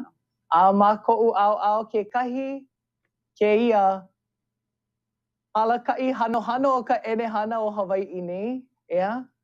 Ko mako ka ano kia manaʻo he meʻe paha o ka ʻenehana ma ka hoʻokumu ʻana I nā papahana he nui ma ka ʻolelo Hawaii. I hoʻohana nui ʻia I kēia lā. I kēia manawa he kumu ʻoe, ea, ma ke kula nui o Hawaii ma Maui. Ai, ke kākoʻo nei ʻoe I ka IHM, ea, ʻoia hoʻi ka Institute of Hawaiian Music. Ka Institute of Hawaiian Music, yeah. Ano leila mahalo nui a olua no ka hele ana mai I keia lā. Nui koʻu hoihoi e kama ilio pū kākou no ka ʻenehana a me ka hoʻokuluma olelo Hawaii. Aloha. Mahalo ke kona ana mai. Mahalo ko olua hele ana mai keia lā. O ke kumu nui o ko kākou hui ana I keia lā, oia hoʻi ka walaʻau ana no ka hoʻokuluma I ana o ka ʻōlelo Hawaii ma o ka hoʻopuka ana o nā ʻano ʻenehana like ʻole. Akā ma mua o ke kamaʻilio ʻana no ia hoʻokuluma ʻana, mamake wau e kamaʻilio no ke aʻo ʻana I ka ʻōlelo Hawaii. Maopopo iaʻu nui nā ala e aʻapo I ka ʻōlelo Hawaii I keia lā. I keia au e holo nei. No leila, hiki paha ia ʻolua ke wehewehe mai moʻolelo mai no ke aʻo ʻana I ka ʻōlelo Hawaii? Pehea? Ia ʻoe paha ka mua. Ia ʻoe. O kou I ka mua. Well, ua ulu ka hoihoi I loko o e aʻu I ka ʻōlelo Hawaii ma muli o ka ʻohana ma ka himeni a hoʻokani pila no na himeni Hawaii. Ike wau ʻaʻole I paʻapono ko ʻōlelo, hema ko ʻōlelo no laila komo wau I ka papa ahiahi ma ke kulanui o Hawaii ma Maui. Ma ka papa ahiahi? Ma ka papa ahiahi I hoʻomaka ai me kumu Hokalani Holt. A laila piʻi aʻi ka hoihoi komo wau I nā papa maʻamau o ke kulanui me ki Ope Raymond. Hele ia nā papa ʻōlelo Hawaii ʻelua makahiki. A laila, wana e mākou ka ʻohana I Hilo a komo wau I nā papa ma ka mokuna haʻawina Hawaii ma Hilo ia wā I kia manawa kapaʻia o ka hakuʻula o ke ʻelekolani. Ai, ma mua loa hoʻi Ai, pēlā, ea? ma mu, ai. O ka lilo, o ka hoʻano hou ʻia no keia nā kula apau, ea? Ai. So, ka makahiki ʻumikūmaiwa kanaiwa kumahā ia I neʻe ai mākou I Hilo. Ua pau ka ke kekele beʻā, kekele muʻā ma laila. Hele wau I Aotearoa no ka ke kekele kauka ma ka puolo. Ma hope pono o ka paʻa anau ia kekele hoʻi wau I Maui no ki alakaʻi ana I kia papahana puolo ma ke kulanui o Hawaii ma. No lila, o ke aʻo ana I ka ʻōlelo Hawaii ua o ʻoe ma nā mokupuni like ʻole, ea? A ʻole ma hoʻokahi wahi, akā hele ʻoe I Maui, ea? I Hawaii. I Maui mākou I noho ana I ia wā. ʻelua wale no makahiki o ka ʻōlelo Hawaii ma ke kulanui I ia wā. ʻAʻole hiki ke aʻo hoʻokelekaʻi ike. No laila ua hapai ʻia ka manaʻo e hele I Manoa paha, e hele I Hilo. Akā mamuli o koʻu kamaʻaina I ko Hilo, o Kiki ka waiʻaiʻa.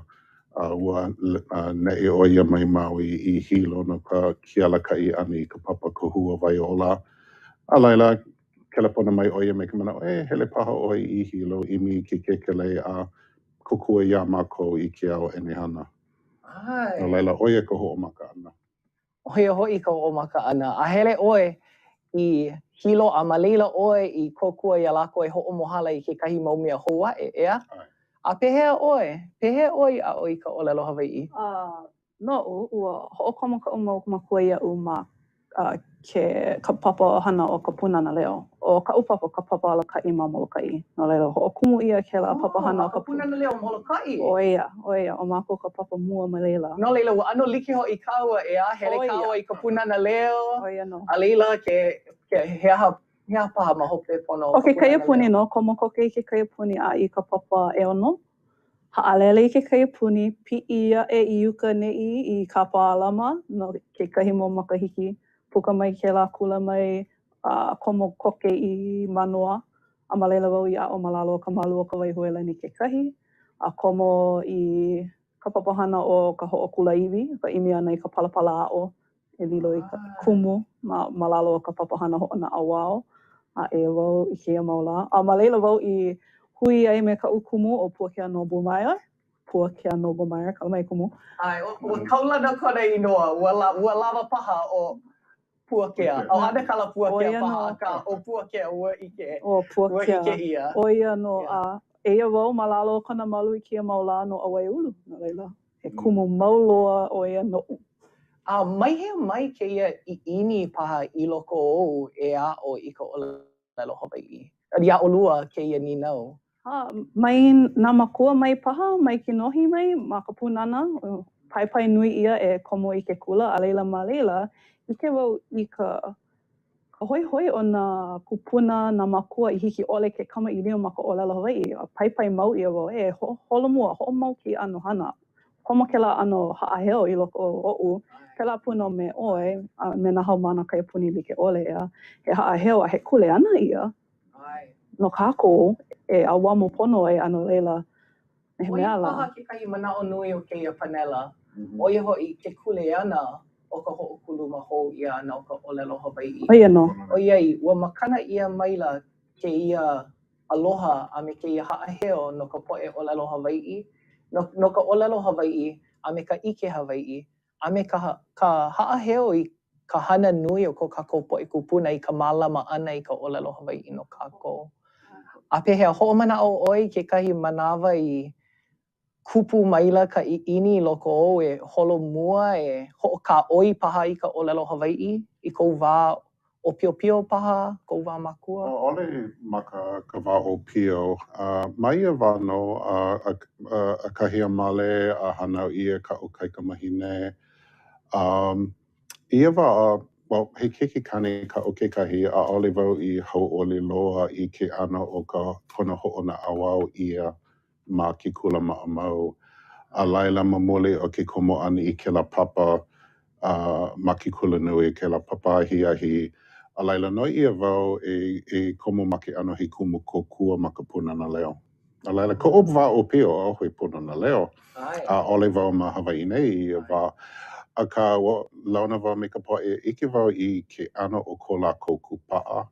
Ma hope o ka olelo Hawaii a ka ke kauka'i I ka hiki ke a'o I na keiki mau ko olelo Hawaii a e mākaukau ana lākou no ko lākou wā makua ma hope aku.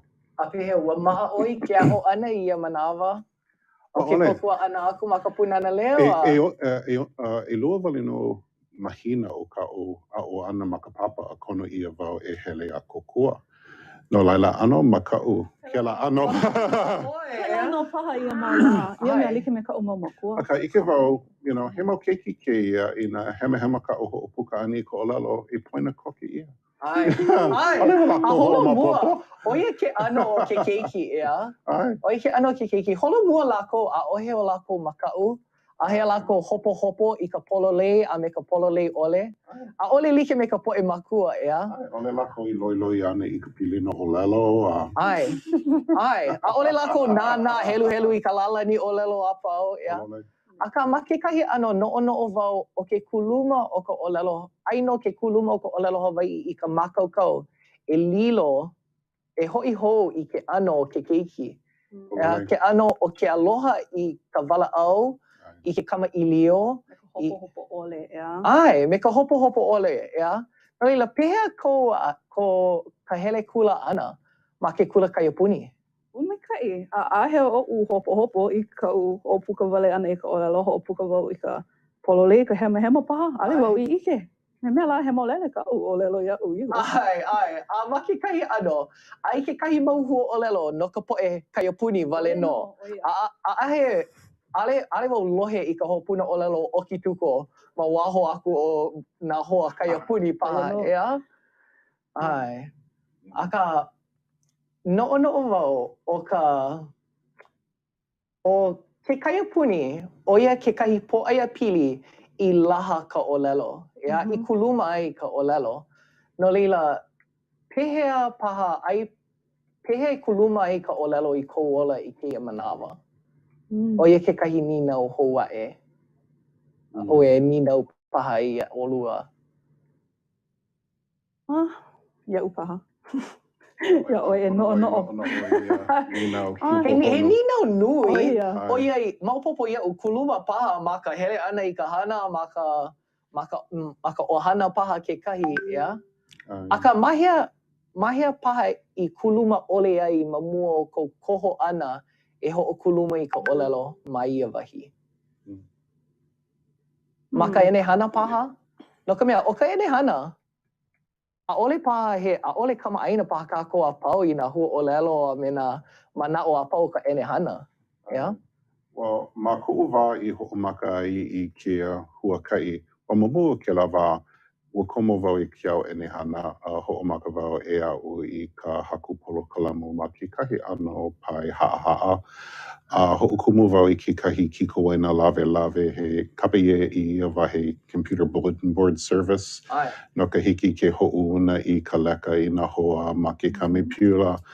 A laila ma ka hiki ana aku I ka pai kula nui ho'omaka wau e wala'au me ka po'e ma ka papahana kaiapuni ma paia ma ka punana leo. Ho'okolohua wau me lākou I ka ho'ohana ana I ka olelo Hawai'i ma ia enehana. A ole hiki ke ho'ohana I ko kina me ke kahako no laila no I wau no ke kumu o ia pilikia. Imi I ka pane pehea la e ho'ohana ai I ia mau mea ma ke keleka ike. No laila oia ka ho'omaka loa ana o ko'u hoi I ke kumuhana pehea e ho'ohana ia ai. Ia wā a'ole I lohi ia ka inoa internet. A'ole I loa. No laila, ua ho'omaka ma kela pai o ka ho'okolohua. Me ka ninau, he aka waiwai o kia hana, pehea e koku ai kia enehana I ka ho'ola hou ana I ko olelo Hawai'i. No laila, ano ne'e li'i mākou holomua I ka hiki ke kiko ke pa'i I ko olelo Hawai'i me ka maika'i hiki ke ho'ouni I ka leka wila. Oia ka ho'omaka ana, ke kukulu ana I na mea hana, na kumu waiwai e pono ai. E ho'oholomua I ka hana. Pololei. A ma leila mai, ko'u mana'o I kupu mai ai kekahi mau ano polo kalamua enehana Hawaii ea. O auaia ulu paha kekahi, ma ka no'o ana I ka mea I pono I kekahi ulu o lelo Hawaii. Hea me kau mau hana, oia ka ho'omaka ana I kekahi enehana, a leila ka ha'awi ana, ka noi koku aku I kekahi ea. O ka ma'amau o ka mako hana mua ka no'o ana he aka me e pono ai no ka ho'oholomua ana I ke aukahi ho'olo olelo Hawai'i. No laila, ma mua iki o ko na e ana I hilo no mako ano li'i na kula kaiapuni ia wā he kanakolu kanaha paha haumana e komo ana I ka papahana I kela me kia kula pehea e ho'onui ai I ko lākou kaiulu o lalo Hawai'i. No laila, oia ka, ko'o wā e ho'oholo ana I keia kikowaina kapi o Maui Link. Ua ike wau, ua ike mākou pehea e ho'ololi I ai ke enehana unuhi ia na mea pau ki kikowaina na papakoho, na olalo a'o, na pahu a'o. Na mea pau I ike ia I loko o kia kikowaina aia ma ka olelo Hawaii. O keia kikowaina, he kikowaina punai vele, ea? Kikowaina pune No vele. leila kau oi ka punai vele a leila ike ia keia kikowaina. E like me ke kau ana I ke kahi mea. Holole, ko ia ka ho'ohana ano ki kahi polokalamu kui ka wā. Oli I loa na polokalamu kele pune vele I like me ka safari, explore ke la wā. O ke kahi pilikia ma ia wā a kahi a ho'omaka ka ho'okui ana I na kula kaia puni I ka pune vele puni honua.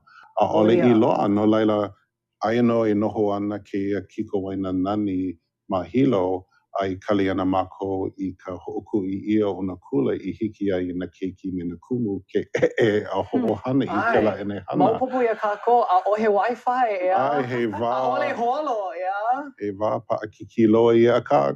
Ua hiki aku I kela pahu hopu a ho'okui ia na kula pau. Ho'omaka a laila ike na keiki. O, loa na keiki e a I hiki ke kuka. Ho'ohani ka laina kole o I ka text chat ke ano.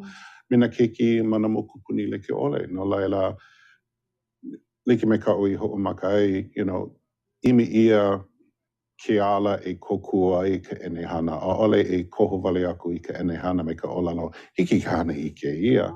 No mua hea ka waiwai no ke mea ole no I hiki ke hana I ke mauhana pona I koho pono I ka papahana e awa mo ia no ka pono o ka papahana.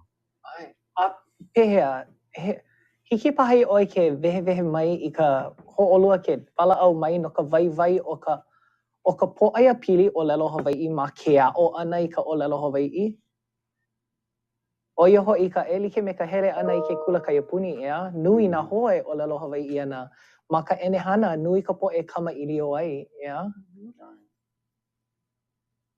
O he wā hou keia no ke a'o o lelo ma ka enehana. A mamoli paha o ka laha o keia ma'i, lo ka po'e noho nani ana makahale, he aka o e hanai, e a'o paha wau I o lelo hou. No laila ho'omaka e puka mai kia mau enehana hou e kako o ana I ka po'e e makemake ana I nā ano o lelo like ole. No ua ho'omaka wau I kia o ani ka te reo Māori, ma ka ho'omaka ana o keia wā. A kako o nui ia wau I ka enehana I kukulu ia no ka pono o ka po'e. Na ano enehana I loa ole ma ko'u wā e ho'omaka ana, nani ka hana. No laila, o ka mea nui ka hiki ke ho'opuka ia ko o lalo, a ma laila a ole no I like kai kaika o ka enehana. Hiki ke kokua I ka helu, ka ho'olohe, ke kākau ana, a ka o ka ho'opuka ana I ko o lalo ke kuka pū ana me ke kahi. Ai ka ika Zoom hiki ke hui me nā kānaka o lalo pū me lākou, a ka he ala wale no ke la, a ole he enehana e kākau ana I ke la. Ai, a ole maka helu wale no, ea? A ka maka olelo kanaka ke kahi, ea? Ho'omena o wau ma ka wā, ma keia wā o ka ma'i ahulau, ua kupu mai ka ma'i, a ole keia mahina olelo Hawaii kune, a ka mamua no, ma ka mahina olelo Hawaii, ho'okumu ia o Clubhouse, ka ma'aina paha oko, a he ano wahi enehana e kamaʻili o ai. E like me keia, a ka aino kākou ma ke kelepona, a hiki no ke kono I ke kahi ka auai, a leila kau lākou I ka auai, a leila hiki ke walaʻau pū ma keia lumi. A nui nā mea I ano walaʻau ia, a ka hoihoi no ka mea, a ole hoihoi ka poʻe a pau I nā mea a pau. O au hoihoi wau I ka mea ai, a oia ka uhana ea, hoihoi wau I ka mea ai, no leila kamaʻili o ana wau ma ka olelo Hawaii no ka mea ai. A o ke kahi aku no ka hana haʻu ki paha, ea? No leila, mamake wau e kamaʻili o I ki paha kākou no ka hoʻokuluma ana I mea ai. Ka olelo Hawaii ma no ka hana haʻu ki paha, hiki paha ia ʻoe ke kamaʻili o mai no kau pa'ani. Mamake wau e kamaʻili o I ki paha kākou. Ua lohe wau a ole na e wau I ho'ohana I ke la pa'ani Wordle I puka mai I ke la makahiki aku nei. Ike wau he mana o ka Wordle ma ka olelo Māori.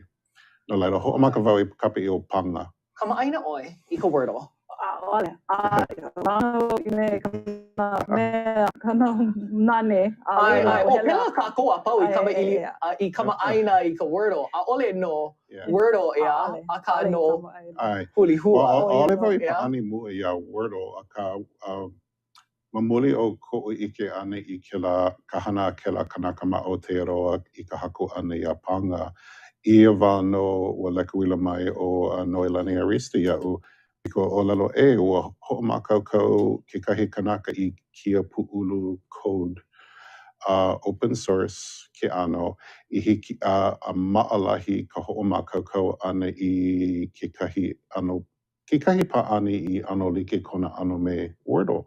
A hiki ke hana ia mana ano o lalo like ole No ka mea he open source. He open source no laila. O ka open source, o ia ka mea ka ana like ia I me ka manuahi ea ma vaino na kanaka a pau. Kolole. No leila, ki'i paha oi ke la kumu vai open source a ho ano. Yeah, well, ki'i wau I ke la he kalana he ano o pu'u code. Ai. Nana ia ano ma'alahi ke hiki paha ke ho'opuka ia kekahi mana maka o lalo Hawaii. Aia o kekahi papa hua o lalo o na hua o lalo I loko na puke wehe like ole.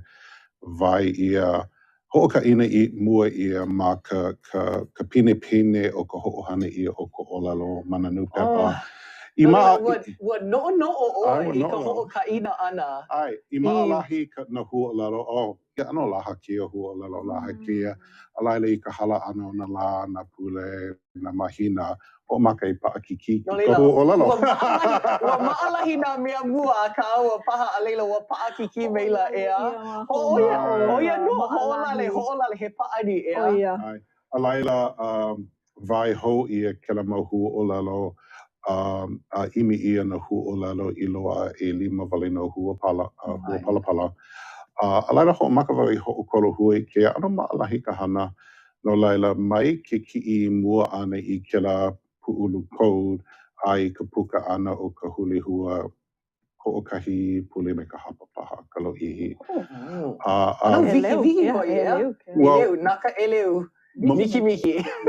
Well, mamuli o ka ho'omakaukau pono ia o ke la code I hiki ma'alahi ka ho'olole ana, ka ho'opili kino ana I no hua o lalo no laila nui ko o mahalo I ke la kanaka nana I ho'omakaukau.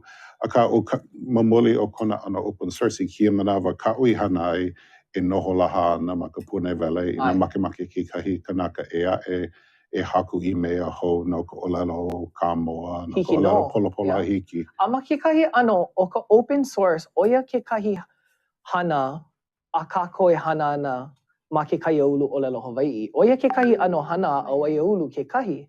Oia ka hoi ka ho'okohu ana ea I keia mau mea I hiki ke open source I aku.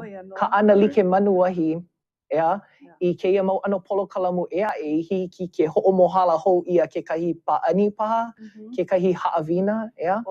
Ua ike paha oi I kekahi olohe paha oi na mo'olelo o ka hopena o keia ka ana like ana? I kekahi mahina aku nei paha, kekahi ua malama ia kekahi mau halawai ma ka Zoom e kono ana I nā ano kanaka a pau e komo I kia papahana o ki papa.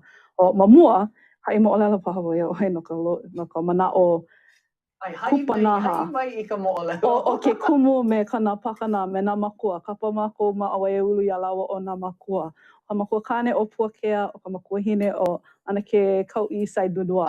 Nā lawa nā mana'o kupa ia naha, nā mana'o like ole a kupu mai ka mana'o a nā mako ho'oholo.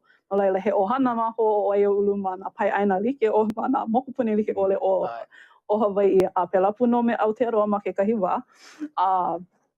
Laila, ua kono ia mako a pau, komo ma kia papahana, ua hoi la ua e a'o ia mako ka olelo, a me ka mo'olelo Hawaii. E ano ka mea,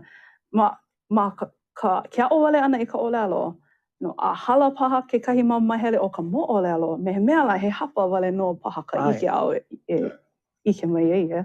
Alo leila, noho pū, nā haumana me nā kumu me nā makua a'o I kia mau ike like ʻole. Ua hoʻouna ia mākua pau pa'ani ma ke ala nui hele ʻimi mana waihona like ʻole I nā ʻohina like ʻole au e hoihoi ai. No leila kupu maila nā kumuhana like ʻole mai nā limahana like ʻole o nā wahi ʻoe, o ka ulia ʻoe, o ka ʻoihana wai, o liliʻu o ka lani, o ka lākaua ma kana kana huakaʻi, ka apuni o ka honua. Laila, hele lākou a pau ʻimi I nā mea like ʻole pili keia ike. Hoʻomaka kākou e wae I nā ike o loko me ka waiwai. A leila, ike mākou ma ia hui, he waiwai keia, ʻaʻale no I laha. Pehea kākou e hoʻolaha ai. Pono paha hoʻokumu haʻawina, pono paha hoʻokumu palapala. Mea paʻahana kākou a pau ea I kia wā. Paʻahana ke kumu, paʻahana ka makua, paʻahana nā keiki, a no leila. A pehea, haku mākou I kia papahana o ki papa, komo paha, ʻaʻole paha. Ale mākou nānā, haku ia, haʻawi wale ia I ke akea. Nā lākou e koho I ke komo paha, ʻaʻole paha. A no leila, hoʻoia mai kia wā o ka maʻia hulau, pono nā haʻawina. Paʻakiki. Ua mākaukau maila. Ma kekahi ano mākaukau e nai, ʻaʻale mākou I noʻonoʻo nui no ka paʻakiki o nā kumu I ka eʻe ana ma luna o ka Zoom, hoʻopihoihoi I kou mau haumana e hoʻolohe ma nā hola lōʻihi o ke kula. Ke kaulona o ka noʻonoʻo ka haumana, a me ke kumu. Punana, oia no. A no leila, ua maʻo paha kou mau paʻani au I haku ai, ua noʻonoʻo wau e hoʻopihoihoi I kia mau haʻawina o haku ia kekahi mau paʻani hoʻopakele, kela mau escape rooms no hoʻi. No nā kaiapuni, ʻaʻo lākou o nā papahana ʻelua mua a mākou I hoʻopuka ai ma ki papa oia no ka lā hoʻihoʻi ea me ka lā kuʻokoʻa. I hele a kamaʻaina ka lā hui, ke akea me ka honua paha I nā lā nui o kākou. A ua holopono, a leila ua hoʻohola nā makua, pēlā kākou e holo mua ai. I ʻole ka hana nui ma mua, oia no. Hiki mai kēlā wā o ka makemake I keia mau mea, a ua loa no, ua lako ka hale. A noʻonoʻo wau I kau ea ma ka hoʻopuka ʻana I ke kinona hua, ea. I keia manawa, ea, hoʻokumu ia o huli hua, a I ʻole kēlā mea mua no ulu kau paha, ea. O ka leo ki ka mea mua. Ka mea nui I ka hoʻokolo hua ʻana, ka hoʻopaʻa ʻana I keia mau ʻenehana. Akā ʻaʻole ia ka hopena no ka mea hoʻolole ia na kinono hua a haku ia na papapihi a pono e hoʻokomo ia I loko na ʻenehana o kela me kia kamipiula. No laila o kekahi pahu hopu nui o mākou ia wā ka hoʻopaʻa ʻana I kela ʻano I loko o na ʻenehana a Apple I hoʻopuka ai, a Microsoft ma, a Google ma, I hiki ke kūʻai I kamipiula ho a wale aku I ke kamipiula ma laila ka papapihi Hawaii. A hoʻololi ka hae, ea. Hoʻololi ia ka hae. Hoʻonenei ka hae, Hawaii I luna. No laila, oia. Huki ia la. Aka oia ka pahu hopu nui o kela wā loʻihi loa ke kali ʻana I kela ka launa ʻana me nā kānaka kupono e hiki ana ke kokua ia mākou I kēia pahu hopu nui umi makahiki no ka hoʻopaʻa ʻana I kela ʻenehana I loko ka ʻonehana Macintosh. Ma ka iOS ua puka wale mai momoli o ka hana mua. Ma Microsoft, ma ka ʻuliʻilia wale no au I launa ai mai kekahi mau limahana. Ma Microsoft I hiki ana ke kokua iaʻu I ka hoʻokomo ʻana. No laila, ua hiki aku kela wā I wāna ana ia ma mua. ʻAʻole pono ka poʻe noʻonoʻo pehea la wau I kiko ai I ko ʻolelo Hawaiʻi ma kēia ʻenehana hiki wale no ke hana ia. He ʻano hana hoʻomanawa nui hoʻi kēia, ea. Oia, mahalo wau, mahalo nui wau I ka hana Awaiaulu a me kau hana kekahi, ma ka hoʻomanawa nui ʻana I keia mau ʻenehana, oiai. O ka mea nui, ua hiki ke hana ia kia mamuli o ka hana a ka poʻe like me Awaiaulu ma. mo ho'omaka me kulu kau, me papa kilo, a me awai ulu. No laila ua pa'a ke ike pili. You know, a hiki ke ho'ohana ia no laila kela me kia pahana ho i puka mai ana e kukulu ia maluna o kia kohua i pa'a mua mo mole o ka hana a ka po'e he nui I loko o ke ao. You know, I kela makia makahiki nui a na kumu vai vai I hiki ke nana ia. O kahia a olive i komo I ke ia. Ma manoa ua pa'a na waihona leo. Na pā leo kahiko I hiki ole ke ho'olohi ia o iei a ole I kau makasede, a ole ma Spotify. Ho'okiko ho'e ia ma ke kami pila na pā leo kanahiku kumavalu, kanaha kumalima, a hiki kia manawa hiki ke ho'olohi ia. O ka mea nani o ke mau mea paua o e lohe nei o I hoi ke aloha nui I ka olelo makuahine, ka olelo, ke aloha e kaohi ana I ka holo mua o ke mau papahana, ka ho'opa'a ana I ka leo nā pāsede, ka ho'opuka ana I ke kinona hua, ka ho'okohukohu ana I nā mo'olelo o nā li'i o ka ʻāina I hiki ke ho'ohana ia. Ano leila, o ka ninau nui ea, ma hope o ka ho'okumu I ana o kekahi ʻenehana, o ka ninau hua e paha e uhai ana I ka ho'okumu I ana, o ia ho'i ka pehea la kākou e ho'ohana ai I keia ʻenehana. Pehea kākou e ho'ohana ai ia huli hua. Well, no ka huli hua a ole wau I no nui pehe e ho'ohana I ai he aha kona vai vai I ki a'o ana I ko olelo. Ia'u he mea ia, he hana le'a ia, no laila I na luhi oe ka ho'opa'a ha'awina hiki ke ho'ohana ia keia. A ole wau ike, o ka mahele hea o ka lolo e ho'ohana ia nei. O ko'a ke, ole ke he a'o olelo. Olelo ana wau, na mahele a pau, no ka mea ke kahi manawa ano pa'akiki ka iwi ana I ka olelo. E haki po'o. Well, ua haku wale ia ma moli o kino e o ko ohoa.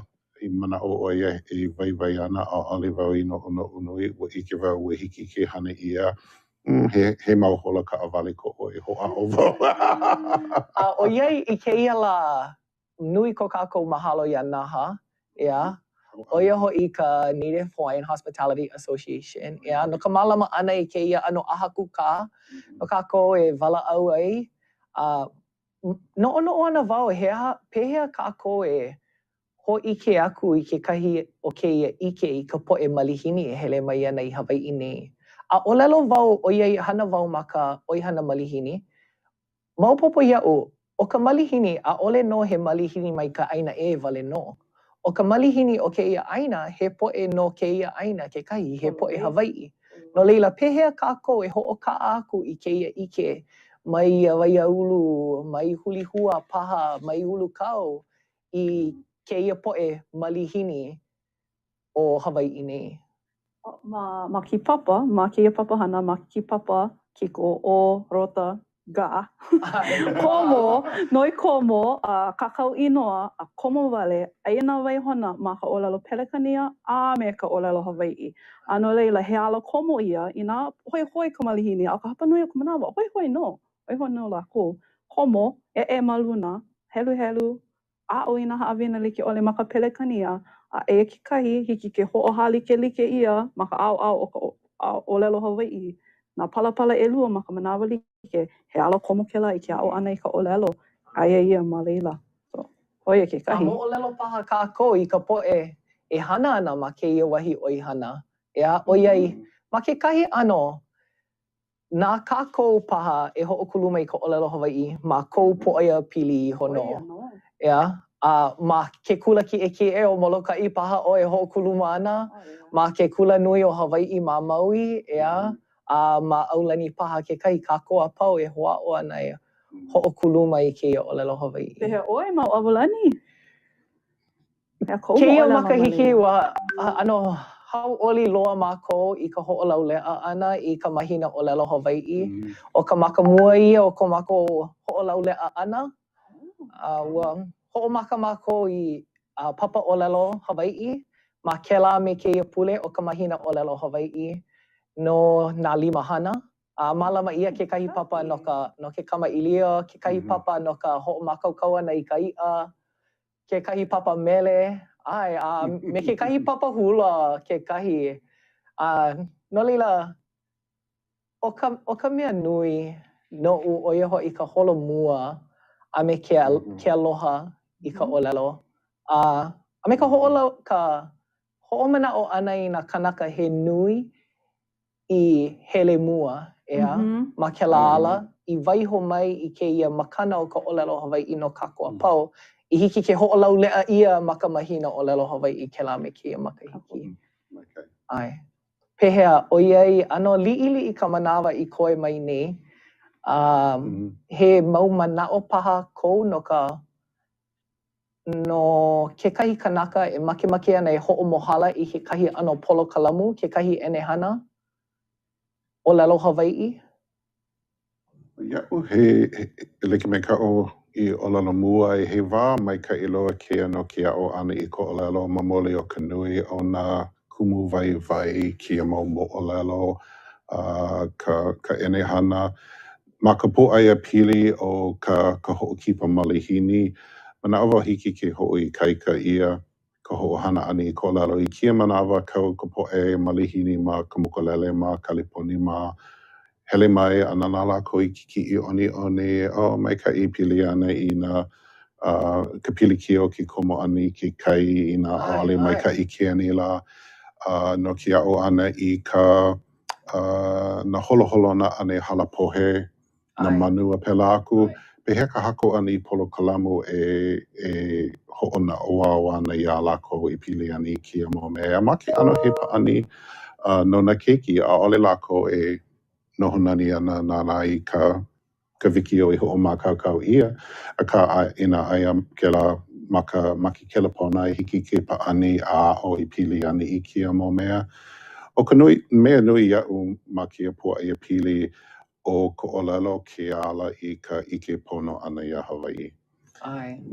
Ka nā inoa wahi, nā inoa makani, nā inoa kai, nā ua.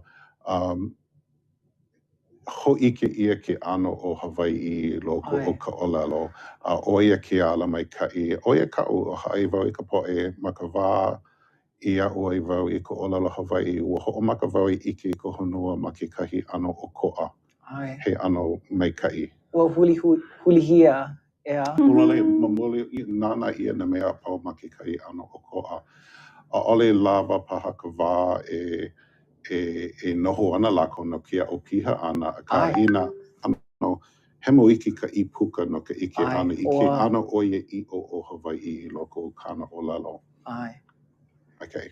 A ma leila no I ke ia I ka waiwai, ka waiwai o ka ʻōlelo Hawaiʻi, o ka waiwai o kēia ʻaina I ka ʻōlelo Hawaiʻi. Pehea? Pehea kou manaʻo? He mau manaʻo paha kou? He manaʻo paha. Ka mea e holomua I ka pono o ka lāhui, ʻoia ka mea e holomua I ka pono o nā malihini. Like hoʻi me ka kumu I ʻōlelo ai no hoʻopili nana I kēia wahi nei aʻo I ka moʻolelo o ka pono o ka lāhui, ʻike I ka moʻolelo ʻike I kēia ʻano ʻike a nā kupuna I waiho ma laʻelaʻe no mākou a no leila ka pono o ka Hawaiʻi o ka pono no ia o ka malihini. Pololei no hoʻi ʻoe. Akā, he aha kou manaʻo no ka pono o ka lāhui ma ka lilo ʻana he pono no ka poʻe malihini kekahi. Ma ka ʻaina, ma ka mālama ʻana I ka ʻaina, ʻoia kekahi mea ʻano ahuwale mai iaʻu, o ka pono o ka lāhui ʻaino I ke aloha o ka ʻaina. He mea he aloha ʻaina, He ninau paha kēlā no ka panela e hiki mai ana. Akā maopopo iaʻu, ua pane paha lākou I kēlā ninau no ka mea he ninau nui kēlā. Akā ʻai like hoʻi wau, Ua like mai kau I hoʻopuka o ka nui o ka poʻe I komo I kēia hana ua komo mamuli o ke aloha. Nānā lākou I ka wā I hiki mai ana ʻaʻole ka nui hana I kia mau mea no ko lākou pono I hono akā noʻonoʻo lākou I nā keiki na mo'opuna I hiki mai ana ai ho'omakakau ia kiao ene hana kekahi no ka ho'ohana pono ia ia mau hanauna I hiki mai ana. E ala ma'a ia o ka mākou makua. A mamua ho'i ke kāhua. Oia. Mamake wau e hapai aku I ka leo mahalo ia ʻolua no ka hele ana mai I kēia lā. A me ke kamaʻi leo kūkā. Walohe wau I nā moʻolelo he nui pili ka ʻenehana kēia lā. Ua ano, pohā ka lā e ea. Me ka hauʻoli a me ka hoihoi hou I ka ʻenehana o kēia wā e hiki mai ana. A me nā mea e kupu ana mai Awaiaulu kekahi. Mahalo ia ka o kou mau hana. Mahalo kākou. No leila, e kumu ka lei, mahalo nui ia ʻoe. E kumu ke ola danahi, mahalo ia ʻoe kekahi. Mahalo hui Ai, mahalo ho'i ia NAHA, ka Native Hawaiian Hospitality Association, no ka mālama ana I kēia panela nei. Aloha nui loa kākou a mālama pono, ea? Ahui hou. Ahui hou. Ahui hou. Ooh, nui ka haʻuli. That was awesome. Well, mahalo, welcome back. If you have been here with us for the entire day, you know that this is the live Q&A portion. I'm Kaino Horkajo again, and sitting next to me is the moderator from that panel, Kuanoni Kaniopio Crozier, aloha brother, Aloha. and Malia Sanders, of course. And then on Zoom, we have my brother from Maui, Keola Donahue, and Kalei Kava'a Roberts. We got, aloha. Nice to see you guys. Ui, aloha. Aloha mai. Aloha. Aloha.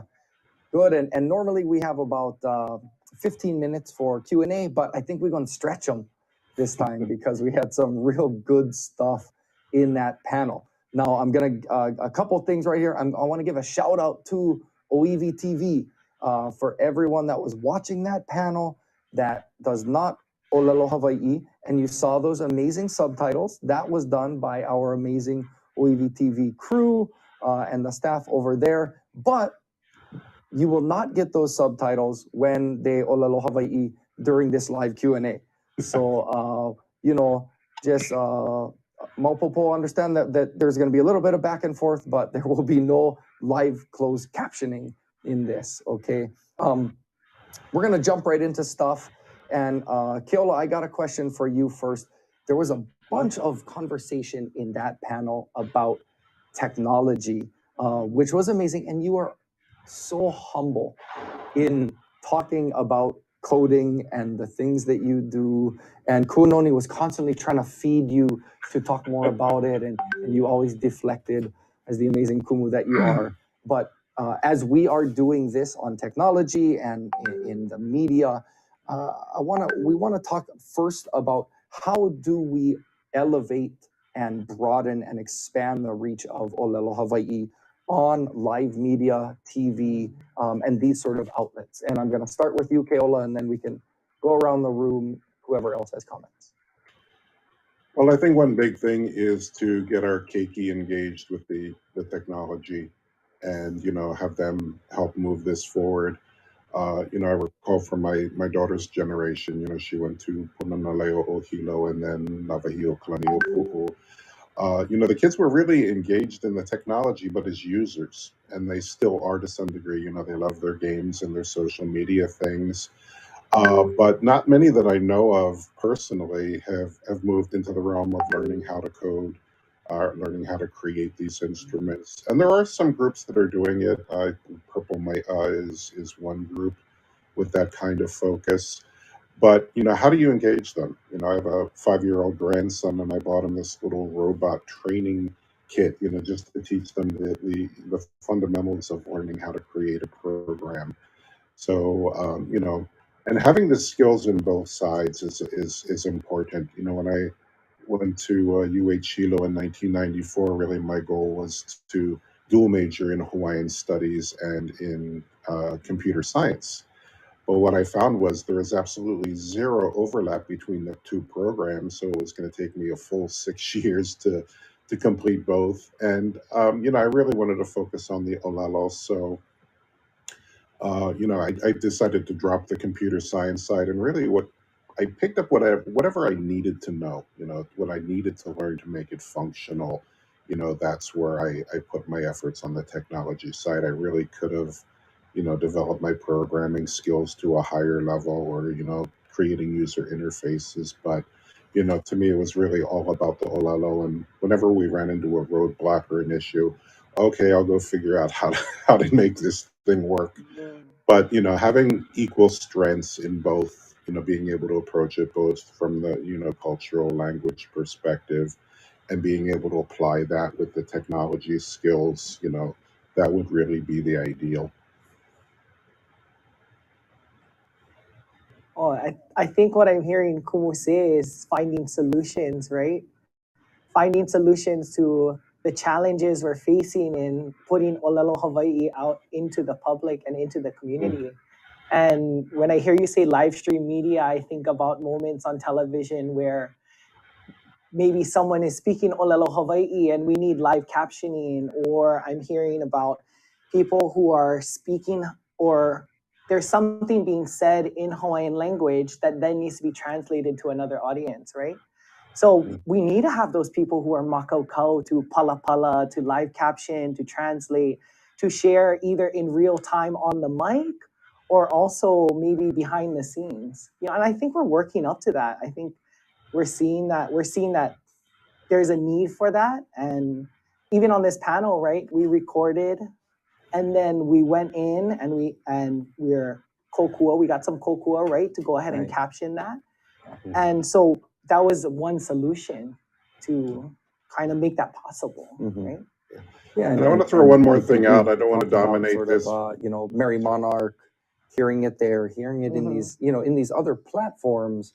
Obviously, I know Keola brought up, what's going on in Aotearoa and Maori TV and things down there. So just constantly, looking for other efforts. Yeah.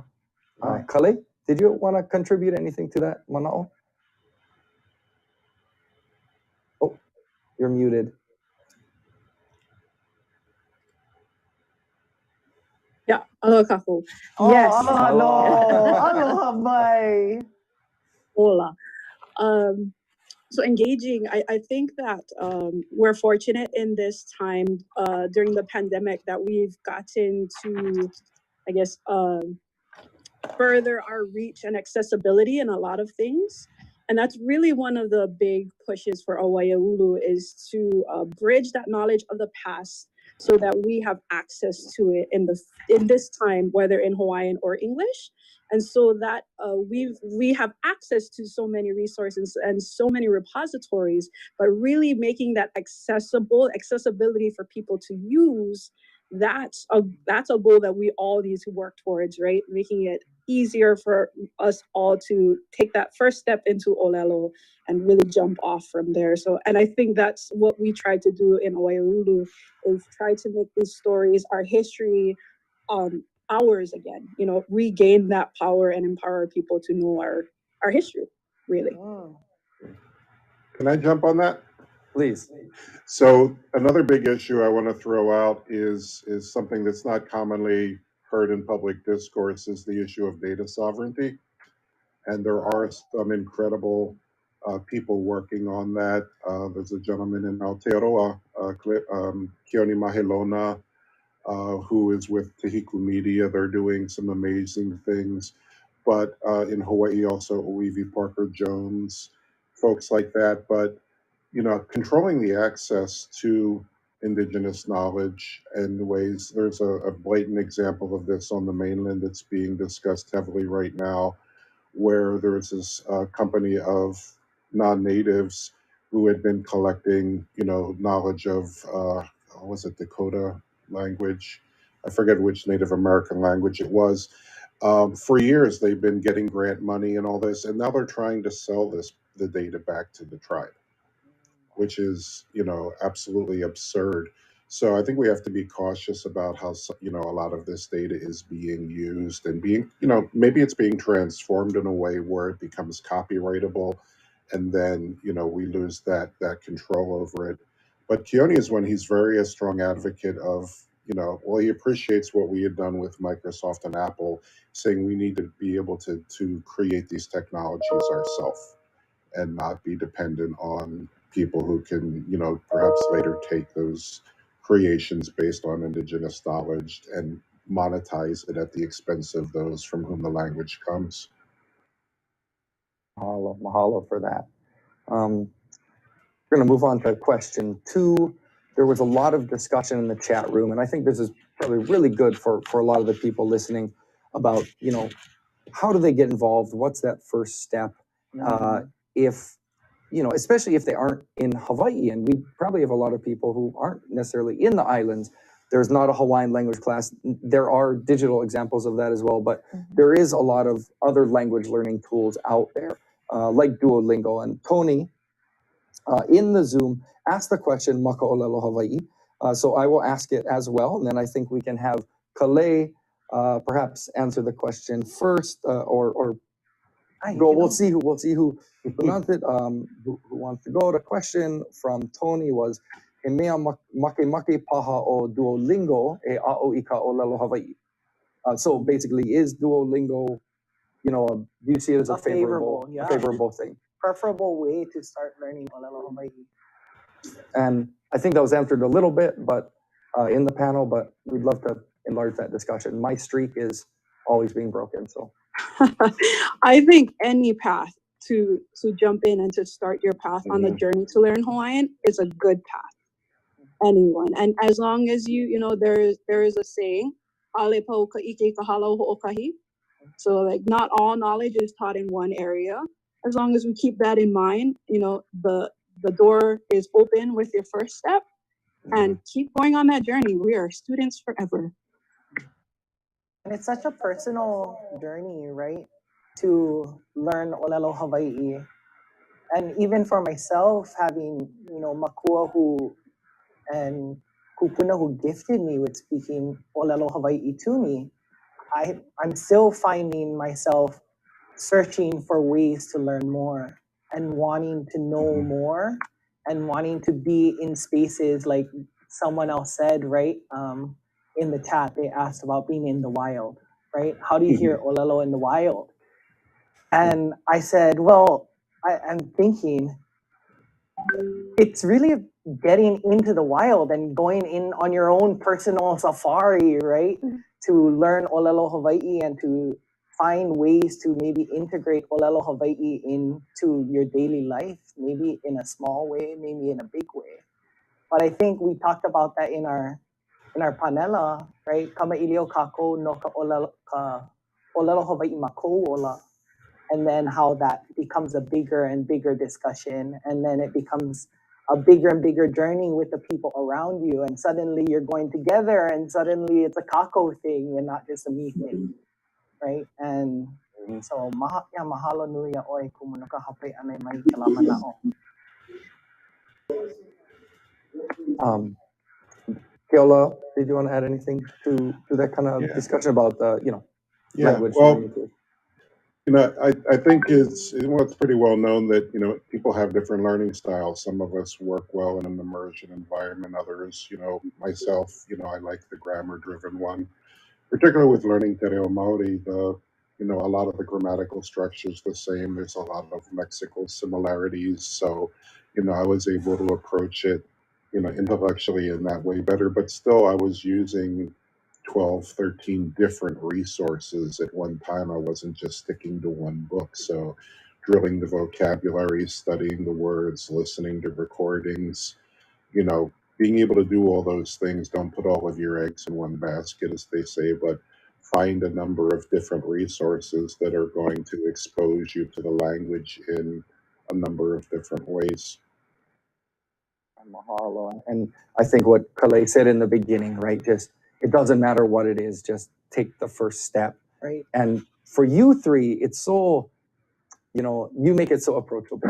And, there's a lot of cultures out there who they hear somebody trying to speak and they kind of, get kind of ruffled feathers. But I feel like our community is not like that.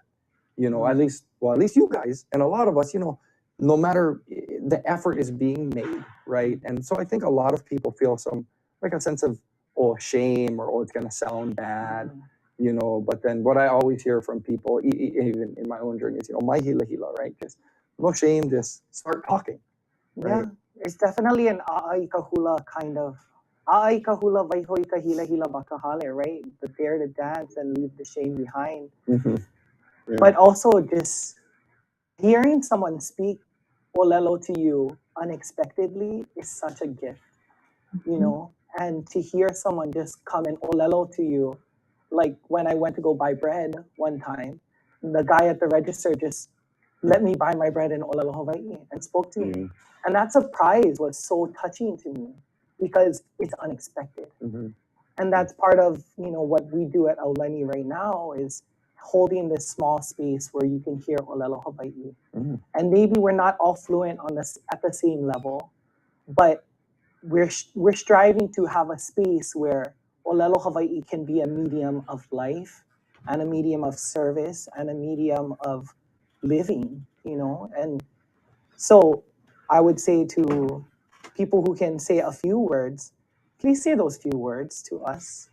You know, we would all love to hear them. Yeah. And we would love to talk to you, you know, but I'm sure Kumu has more, yeah, to Olelo Mai. We got the raised eyebrows. Oh, kumu hea. Na Kumu Elua. Go ahead, Kalei. No, I agree with what Kononi had said. It's just, you know, continue to search, and if you want to weigh in, there's always a way in. And it's expanding. I seen in the chat there was another question asking about inclusivity of Native Hawaiians with disabilities. And you know, there are services even in our universities. There's opportunities for free classes here and there. It's surprising to us. We don't even know all of the possibilities that are out there sometimes to get your foot in the door to learn Hawaiian, but it's out there. So just have to be that curious mind who wants to go searching for it. And thank you, Kalei, because that was going to be my next question. Was that question we saw in the chat of, you know, what disability inclusive Olelo Hawaii resources are there, or people that require, you know, different or that have different learning styles. You know, Keola, you mentioned you attack things from a, you know, grammatical, linguistic, sort of intellectual way, as opposed to say Keola Leo or something that's more conversational, and then of course. Yeah, Or even Duolingo, visual as well. Right. Just like the Duolingo platform. Aye. Right. Yeah. So I think when it comes to access, right, it's all of us creating ways for other people to access in our own spaces, right? We know the people around us, we know the people we relate to in our life, and how can we create tools, right, that allow people to jump in, like huli hua, and just play a game, put the words in. Kumu, I thought when you said that you sorted the words in a particular fashion, I thought that was like mastery of doing that, right? Because I wouldn't have thought to do that, right? But that is your ike, right? And that was what you brought to that tool, right? And I think if we all bring something, yeah. Well, I think it goes to, you know, what was being discussed earlier about, you know, feeling welcome and feeling unashamed. You know, if in that case, if somebody's going to get a bunch of words that only appear once in the newspapers and they've never heard of it, maybe it's not in the dictionary, they're going to get discouraged and leave it. You know, same way if you don't kind of launa with your kumu, you know, either personality wise or instruction style, and it's not comfortable for you, you're not going to get it. Move on and find a situation that works for you. So for me, you know, I this is actually, you know, today was my fourth. I studied Irish Gaelic, you know, about 20 years ago in Ireland for a solid month in an immersion kind of environment. So, you know, for me, the grammatical thing makes sense because that's kind of how I program my brain to work anyway. But for other people, you know, just putting the immersion, listening, following, observing, you know, find that situation, and same thing with the programs. Find the program that works for you. Find the ala, and if you come into a situation where you feel it's, you know, you're being judged for not progressing fast enough, it's probably the wrong situation for you. find someone who's going to be supportive of your journey and not, you know, not make you feel discouraged about it. Sometimes the person who's hardest on the journey is ourselves, right? And that we talked about that in our panel, the whole Umanava Nui of the journey, right? And the patience and resilience it takes to learn something new is pa'akiki, right? Pa'akiki, but the aloha, right? The aloha that makes you like want to do it, right? Makes you want to buy all the cookbooks, like I do, you know. Well, I think it's kanayokana.net might be a good resource too, yeah, Kumu? Yeah. I know kanayokana.net/olelo has all the different resources for Olelo Hawaii, and I know they've tiered those by a beginner, intermediate, and advanced level as well. So that might be somewhere you can find all kinds of programs, whether it's Kulaivi, Kaleo Uivi, links to Ulukau, vehevehe.org, all these Awayaulu. Used to is a term you brought up earlier, ha'aha'a. You know, you need to ha'aha'a yourself and acknowledge I'm just a beginner. I'm just learning. I need to allow myself to make mistakes. I need to give myself time and realize that, you know, to even get to a moderate intermediate level of proficiency is going to take you a few years. So there will be bumps and stumbles along the way, and just take a deep breath and move on and continue with it. I think we get too easily discouraged sometimes and give up. So we just, you know, say, remember where you are in your journey, and that it's not the same as maybe where you are in other areas of your life. Recognize that you're a beginner, and then halamua. Yeah, and it's hard to start from the beginning, you know, especially as an adult, right?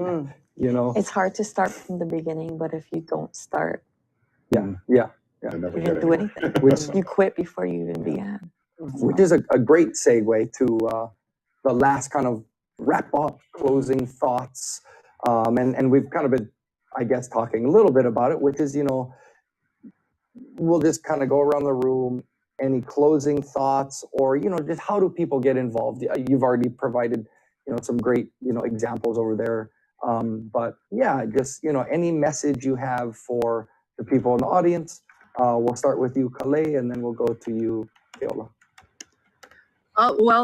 As mentioned in the recorded session, we have a site, Kipapa, awaulu.org. You perhaps have it in your NAHA website with the links to other things, but Kipapa is a resource that we have available online with various curated collections on some of the important dates. Perhaps we have 2 of our Hawaiian holidays, collections that teach you about what they are, how it started, some good history in there, with primary resources and secondary resources in Hawaiian and English for you to learn about. So, you know, nothing like learning history to learn about what's going on in Hawaii. And we're going to be releasing 3 more collections this month. So stay tuned with our Kipapa, and you'll be learning a lot more as we go along, and we'll continue to build there as well.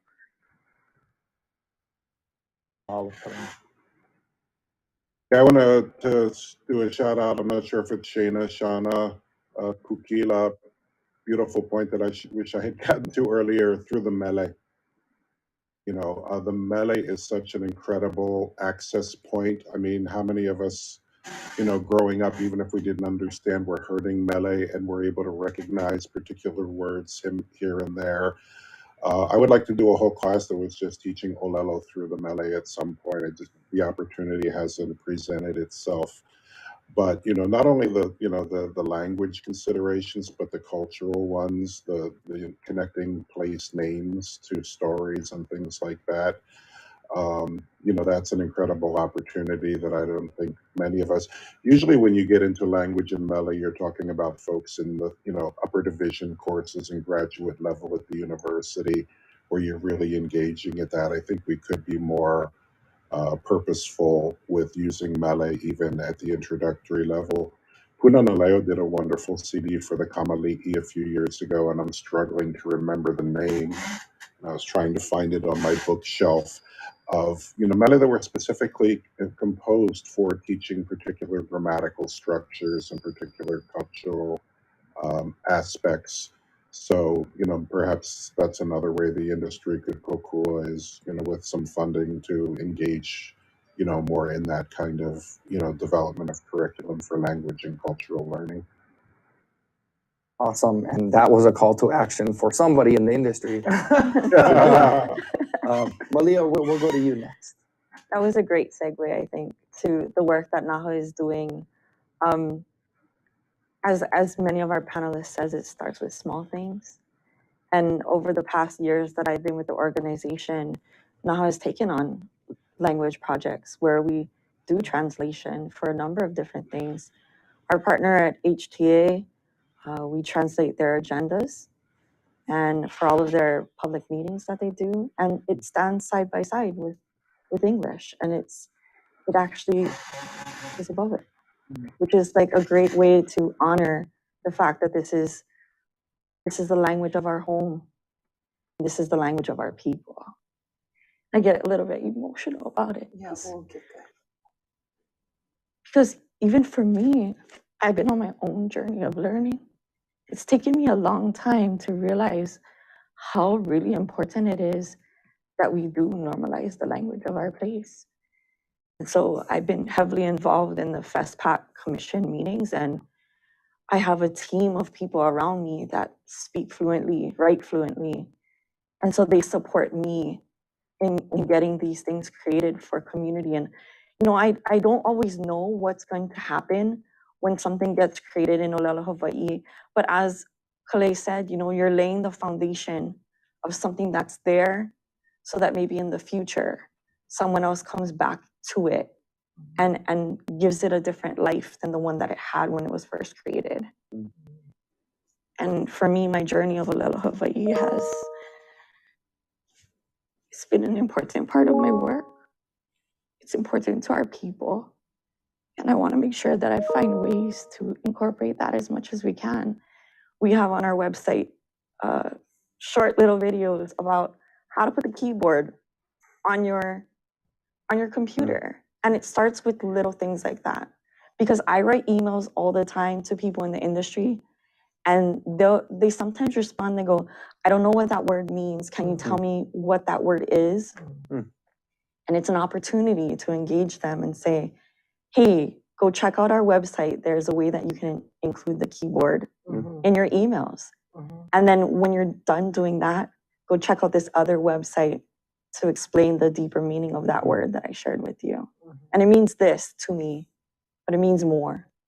And it is having a place to start and having a place to lay a foundation for people, whether they are Maino, Malihini, or people that work in the industry as well. So I have a lot of hope for what normalization means. It's such a big, broad word. It is. But the more that we use it with each other, the more opportunities we have for technology to be incorporated. And my hope is that we figure out, these using technology, figuring out the ways that we can make it more normal. Yeah, mahalo Malia, and mahalo for all the work that NAHA does, in this effort. Oh, Kononi, you get the last word. I think what I'm hearing from everyone is it's just a kako thing right now. It is. Right? It's a kako thing. And hearing your aloha, for Olelo, Hawaii, and for this place, and for this lahui, is really the thing that makes us move on, take action, right? And go out and find the people we need to move this along. So I just mahalo all of you, from Maui, Ai Molokai, yeah, and I know from Aihae all the way to Nihoa as well. There are Po'i Hawaii out there all trying to do this together. And I know probably in our conference as well, watching. So aloha nui loa kako, and yeah, it's a kako thing. Mahalo. Mahalo nui. Mahalo. Mahalo nui. Mahalo for all of your mana'o and your ike. Thank you all so much. And I believe I'm going to hand it back over to Kilani Shibata. Thank you for all of your questions. And yeah, what an amazing panel. Mahalo. Mahalo. Mahalo. Mahalo nui to all of you for those great ninau and for sharing your manao with us about the creative ways in which Hawaiian language is being incorporated through projects and programs that our community members are engaged in. NAHA encourages industry leaders, workers, and visitors to begin an engagement today with the Olelo Hawaii by visiting the resources at naha.com/Olelo Hawaii. Learn the Piapa Hawaiian alphabet and practice pronunciation with Hakalama drills. Use the Ma'e toolkit as a guide to grow your knowledge of place, culture, and language. Strengthen your Olelo Hawaii in our monthly classes. See how Olelo Hawaii and values of hospitality are reflected in our training, tools, and resources. As we reimagine Hawaii's future and we consider the many pivotal moments in today's conversations, Naha would like to share a short video on some of the key takeaways from amazing speakers and panel conversations we have had today. The thing that we really want to push is having our visitors try and educate themselves when they come down there. Educate yourself about the geography. That's part of being a good visitor. Educate yourself about the place you're visiting. Understand the geographic makeup. Understanding the geological makeup, the cultural makeup. And it's part of being a good visitor no matter where you go. Ike wau I ka hoihoi o nā kupuna nā makua I hiki ole ke kamaʻilio ma ka ʻōlelo Hawaiʻi. A paipai mau ia wau holomua hoʻomau ki ʻano hana. Homa kēlā ʻano haʻaheo I loko o oʻu. Kēlā puna me ʻoe me nā haumana ka epuni like ʻole ea. He haʻaheo a he kule ana ia. No kākou e awamo pono e ano leila e mea la. When I think about the vision that we have at the Hawaii Tourism Authority for regenerative tourism, it really is this idea of holistic destination management that we no longer can focus on just the economic outcomes of tourism. We need to think about beyond that, holistically, all of the impacts on traffic, our natural environment, etc. And so we're excited to have these conversations today. It's been my experience, the visitors, when they're here, they will do what they want to do. Yeah. And unless you're there to help guide them and ensure that they follow, these new regulations, they're gonna do what they want to do. And so that's a key part is you can set up technology, but you still need boots on the ground to ensure that everybody honors these regulations. Yeah. We have Pacific Island heritage, and in the next few decades, some of our Pacific Islands are going underwater. And so I believe that farmers are a big part of that solution, and by building their capacity, we're just making sure we are all resilient in the face of all of that, right? So that inspires me to keep going and, keep fighting the good fight. O ka mea nui iaʻu ma kia puaʻia pili o ka ʻōlelo ke ala I ka ʻike pono ʻana iā Hawaii. Ka nā inoa wahi, nā inoa makani, nā inoa kai, nā ua. Hoʻike ia ke ʻano o Hawaii I loko o ka ʻōlelo. Oia ke ala maikaʻi, oia kaʻu o haʻai wau I ka poʻe ma ka wā. Iaʻu ai wau I ka ʻōlelo Hawaii, ua hoʻomaka wau I ʻike I ka honua ma kekahi ʻano ʻokoʻa. He ʻano maikaʻi. Ua hulihia, ea. Ua mamuli I nana ia na mea pau ma kekahi ʻano ʻokoʻa. ʻAʻole lawa paha ka wā e noho ana lako no kia o piha ana. Ka ina ʻano hemo iki ka I puka no ka ike ana I ke ʻano oia I o Hawaii I loko o kana ʻōlelo. Wow, so many lessons learned. We have had so many amazing conversations over the past 2 days, and to see the culmination of the work of so many like-minded community members and leaders in the industry allows me time to reflect on the realization that the foundation of Malama and the ideas of regenerative tourism are certainly within grasp. Realization that the value of Malama is tied to every discussion really allows us a better vantage point from which to begin to work towards more net positive solutions for Hawaii our economy, and for our community. Native Hawaiians have been nurturing regenerative systems in Hawaii since the first voyage from Kahiki.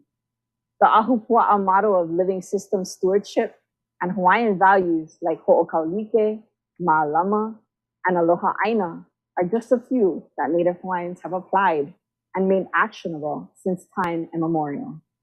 But no matter the context, Native Hawaiian culture remains the key to regenerative future and how Hawaii is viewed from a global perspective as well. Dr. Kanahele shares the guest-host place model, and the relationship between guest, host, and place is of critical importance in the regenerative tourism system, as we are reminded that the host and the place hold the most weight when combined together. The necessary shift in perspective prioritizes our place, our community, and culture persists as a result. Regenerative tourism, by definition, must conform to the realities of regenerative life itself, founded upon the unique environmental system of Aloha Aina. The land is what feeds us, it nurtures us, and it allows us to live in aloha with ourselves and with others, and within the relationships with nature and our surroundings. Stewardship, specifically Ma'alama, is a reciprocal relationship that has a shared interest for both the steward and what is being stewarded. And it is also one of the guiding principles behind regenerative tourism in Hawaii.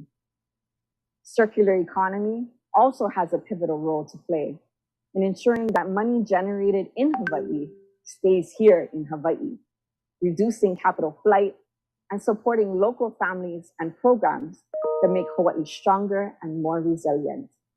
Buying and supporting local create opportunities for more community engagement with the industry, and in turn give our community members the ability to thrive.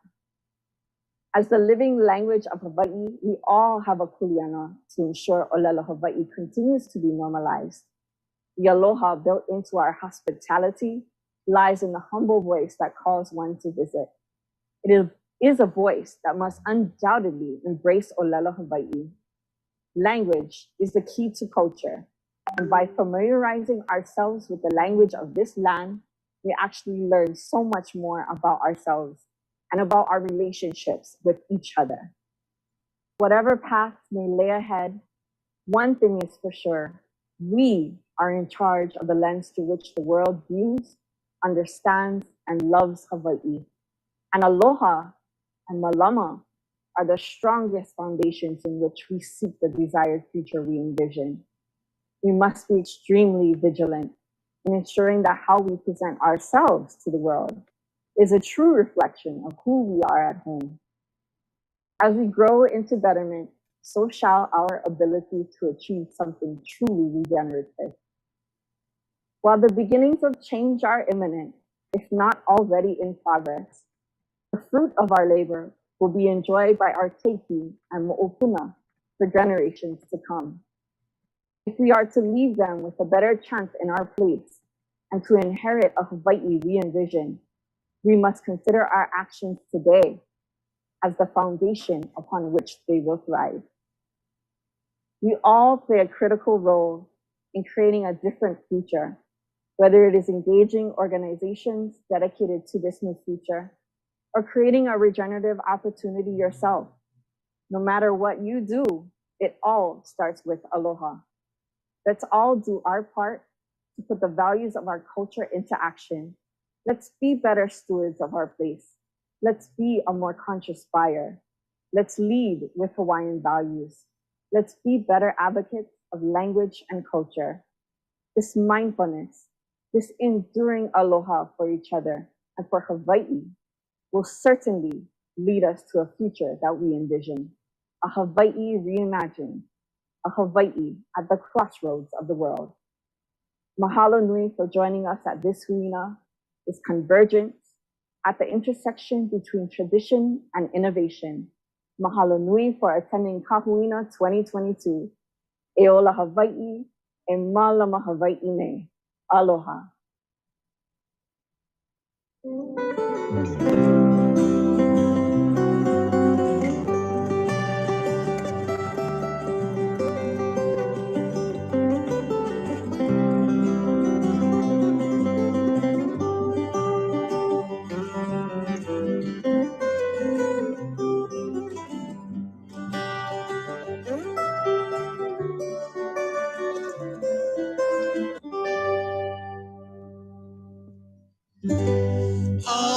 puhi mele mele.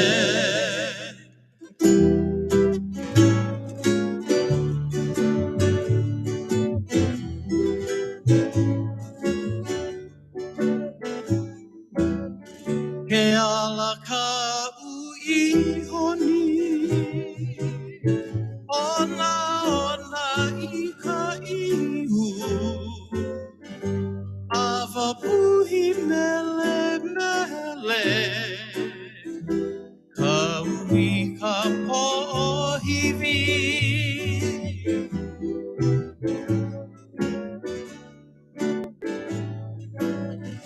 ke ala ka uihoni ona ona I ka ihu ava puhi mele mele ka ui ka pohiwi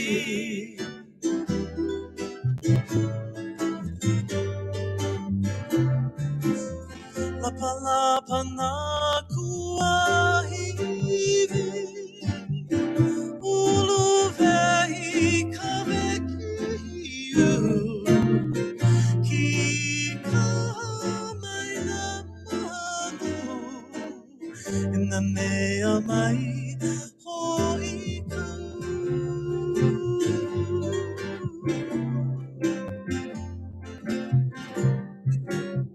Apalapa na kuahili uluvehi avekiu ki kahai na mano enanea mai hoikau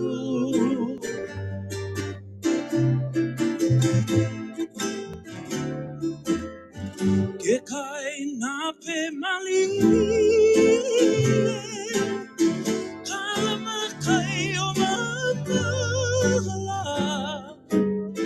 olele ko mai ka uliko vai mata te aloha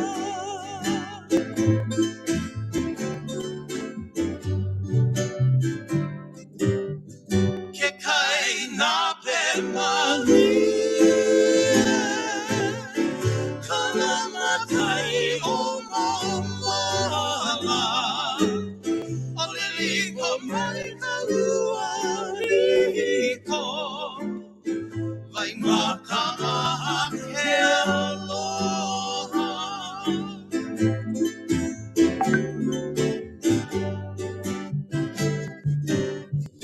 Uana mai ku umele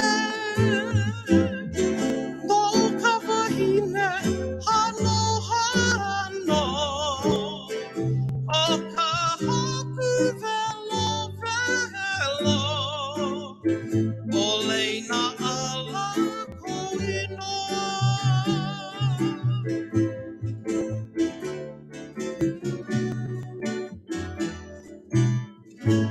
Uana mai ku'umele No kawahine hano hano O ka hoku velo velo Oleina ala koinoa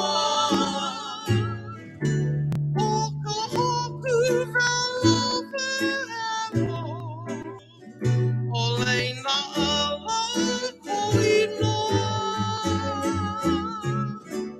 Ava puhi mele mele Oleina ala koinoa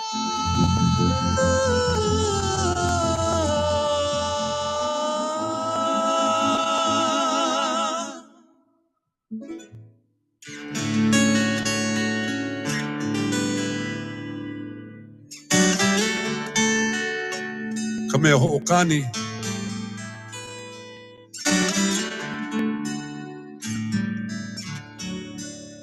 music makers.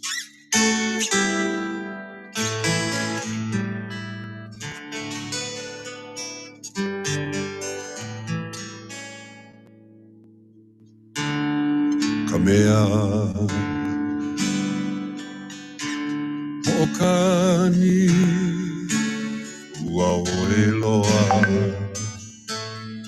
Ikahana Kamea Okani Uaoeloa Ikahana Koe koe ana Ike kika E Hawaii Maoli Koe koe ana Ike kika E Hawaii Maoli Koe koe mele Nona kupo na kane E kane kapila kako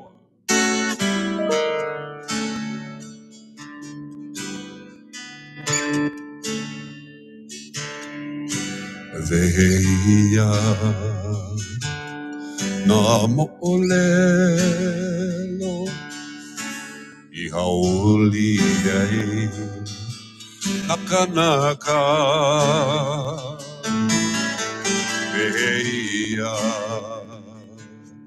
na mo'olelo I haoli ai Nakanaka Na mele o Hawaii Kahiko I mele ia Meka mai kai Na mele o Hawaii Kahiko I mele ia Meka mai kai Koe koe mele Tona kupo na kane E kane kapila kako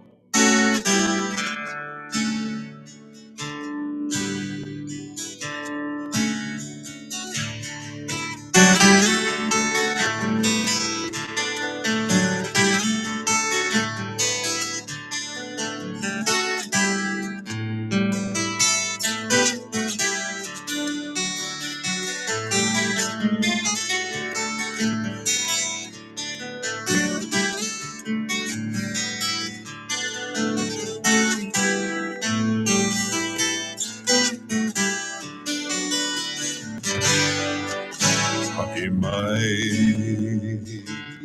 ka mo'olelo no ka mea ho'okani ha'i mai ka mo'olelo no ka mea ho'okani koe koe mele no na kupo na kane e kane kapila kako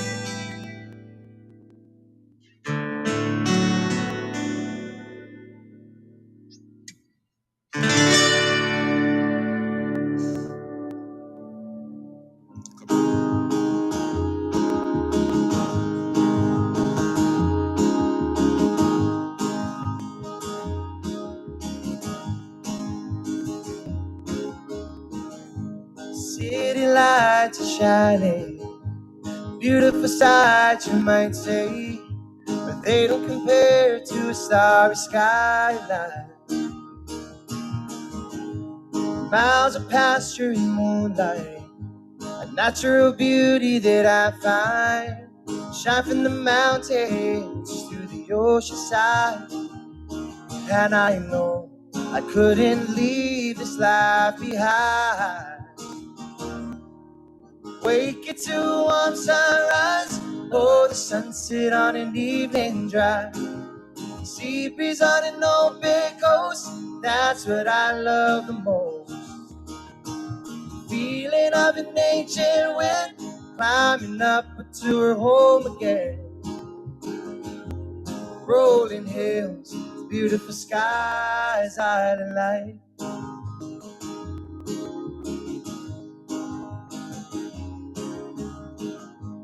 Dip your toes in the sand, wash the salt from your hair. Healing waters they will understand. Roam the valley so wide, sing with the birds as they fly. Thank the journey for my peace of mind. And I know I couldn't leave this life behind.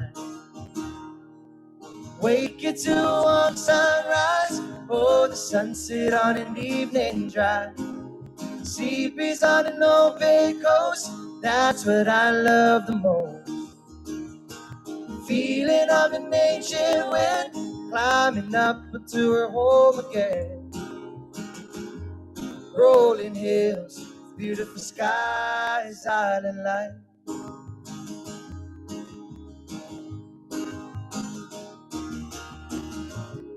There's a place that I wanna go to see the other side, 'cause I know the grass is greener where I reside.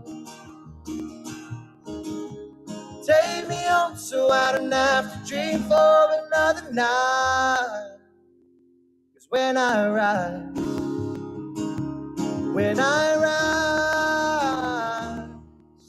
wake it to a warm sunrise, oh, the sunset on an evening drive. Sea breeze on an open coast, that's what I love the most. Feeling of an ancient wind, climbing up into her home again. Rolling hills, beautiful skies, out of line. Rolling hills, beautiful skies, out of line.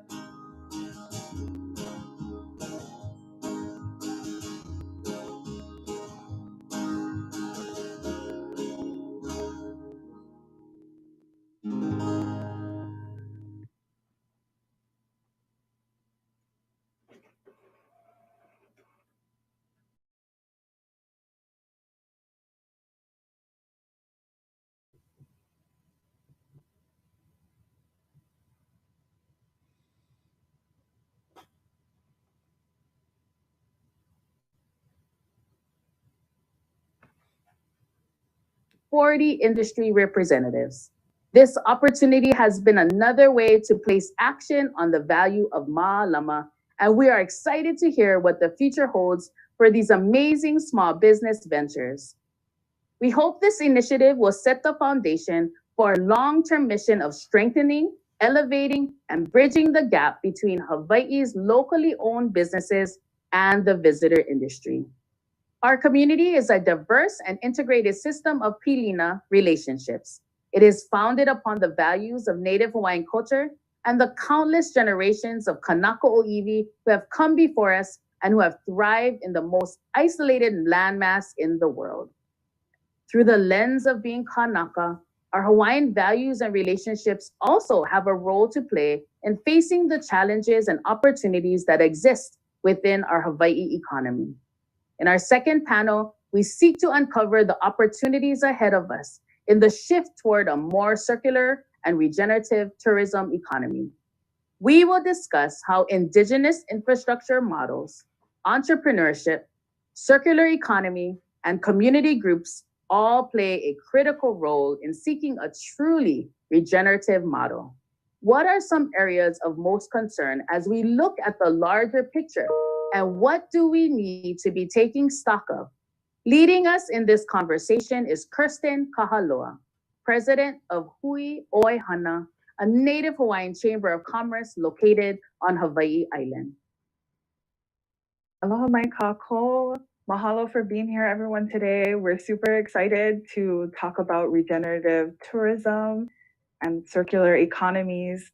So my name is Kirsten Kahaloa, and I am here representing Hui Oi Hana, the Hawaii Island Native Hawaiian Chamber of Commerce, as well as my professional role at Iole Global Resiliency Hub in Kohala, which focuses on creating a model for sustainability grounded in Indigenous knowledge. I'm super excited to be here and happy to have you folks with us today. And we have a esteemed panel of amazing leaders here in our room today, which I'd like to introduce. We have John Morgan from Kualoa Ranch, and we have Mahina Paishan Duart representing Aina Aloha Economic Futures.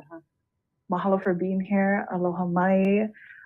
As we get started, I know we're not physically on Aina, or we're above Aina, not touching Aina, and just to kind of connect us to sense of place, I just kind of wanted us to share what maybe in this moment, whether it's childhood memory or where you feel you want to connect to, what Aina and or Vai is meaningful for you just in this moment.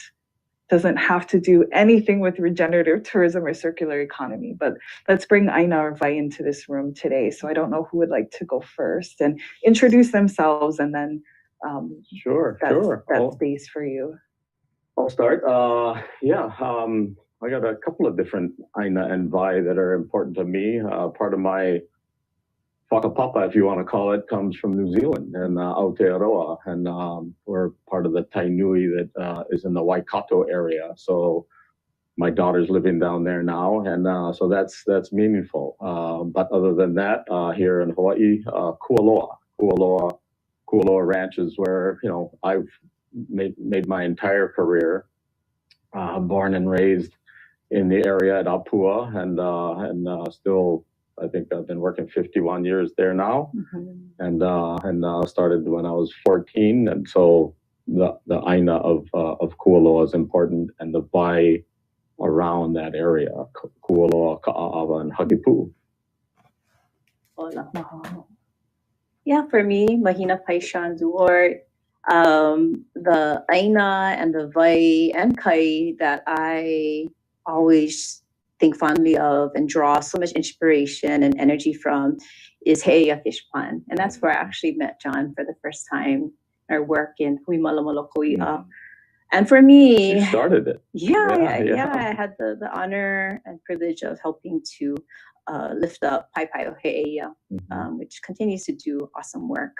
And for me, He'eia Fish Pond, I started going down there, volunteering at a very young age, around 19. And even before that, went to family parties at He'eia State Park, Ulumo Village, in which my aunt was caretaker. Grew up having some kind of affinity, but somewhat separated, because this is a special place that I saw, but we weren't allowed to go down. But as I had the opportunity as a teenager to visit He'eia Fish Pond, I was just always intrigued with this mystery. Like, I knew that there is this, it was a place that held great power and great wisdom, and we just needed to spend time with the place and unlock it. And for me, that's why I feel so blessed to be able to go back to these kinds of Aina that really awaken within us this deep ancestral connection and responsibility to place. And if I hadn't had my time at He'eia, I would have not been able to serve in the other ways that I have in charter schools, in business, in policy making. So it's Aina that continues to feed me and to guide the way that I live my life. Mahalo for sharing. I know it gets kind of personal talking about those connectivities to Wahipana, Aina, Kai, but I thought we bring that into the space because as we're talking about regenerative tourism and circular economies, I think it's important that we know that we have an opportunity to make a shift. 2020 during the pandemic halted tourism.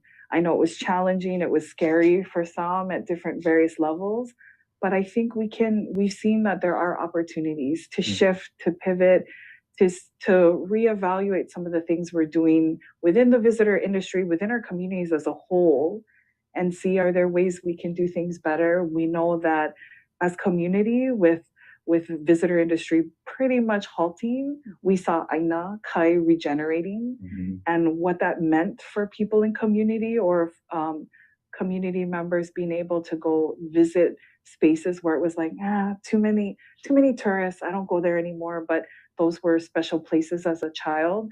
And now there is a strong desire from community to protect those spaces and really talk about how, we don't want to say no to the visitors, but how do we do a better job to have a balance between the visitor industry and community, especially in those Aina spaces. So, getting into circular economies and regenerative tourism.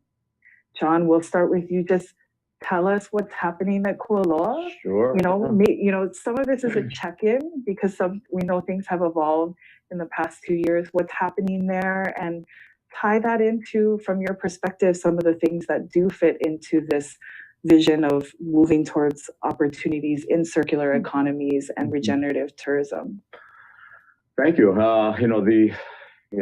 What is regenerative tourism? Yeah, it's interesting to try to put words to it. And to me, it's kind of how does the visitor industry positively impact the environment and the community in a way that increases in value over time, so to me, the underpinnings of that, the environment and the community, and they go hand in hand because one can't live without the other. COVID was an interesting thing because as a company, we had, I think, almost 350 employees prior to COVID, and then COVID hit, and we ended up having to furlough a whole bunch of different people. And but we offered, because of the CARES Act, all of that, we offered everybody the opportunity to come back to work, and we called them essential workers if they wanted to work in the taro patch or do whatever. And it was really inspiring to see how many people, chose to come back. And so that was one interesting thing that really centered us. And the other thing was the people that we didn't have to furlough were the ag people, the people that need to keep taking care of the animals and growing the crops. And then we had to figure what we're going to do with all of that produce. And so we pivoted. Our team was amazing, and our first thing was a farm to car. Because everybody's masked up, and you had the triple check, and it was as we all know, it was an amazing time.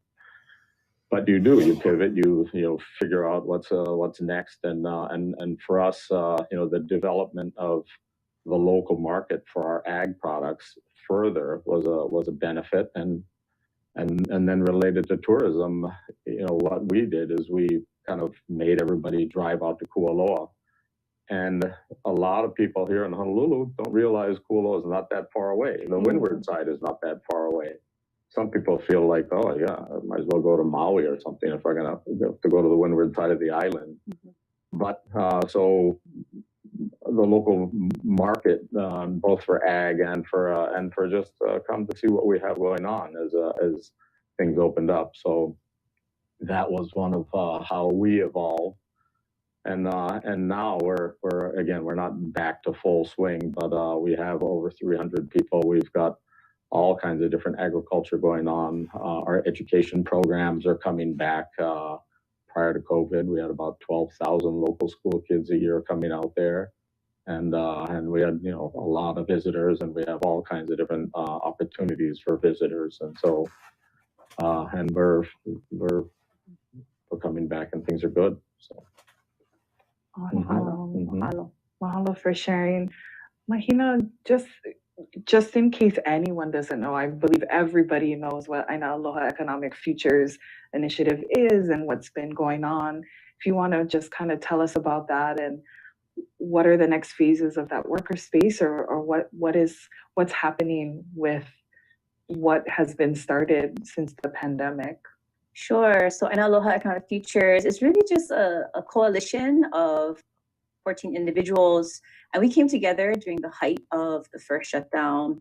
And the reason why was because we felt like we didn't have a voice. We as Kanaka Maoli, we as Native Hawaiians did not have a voice at the table to rethink about how we might reimagine Hawaii 2.0 or an economy that's going to be better for all of us and not just a few, and is going to diminish our impact, negative impact to Aina, and is going to really honor Native Hawaiian values and culture. And so we, instead of asking to join everybody else's tables, we figured we just create our own and then invite anyone and everyone who wants to participate, which are grounded in 4 primary values and principles. And so what we found from this community lift is that, yes, community wants to participate in collective, collaborative solution making, so much so that, to our surprise, at the opening of this past session, we had several legislators that, particularly on the House side, that had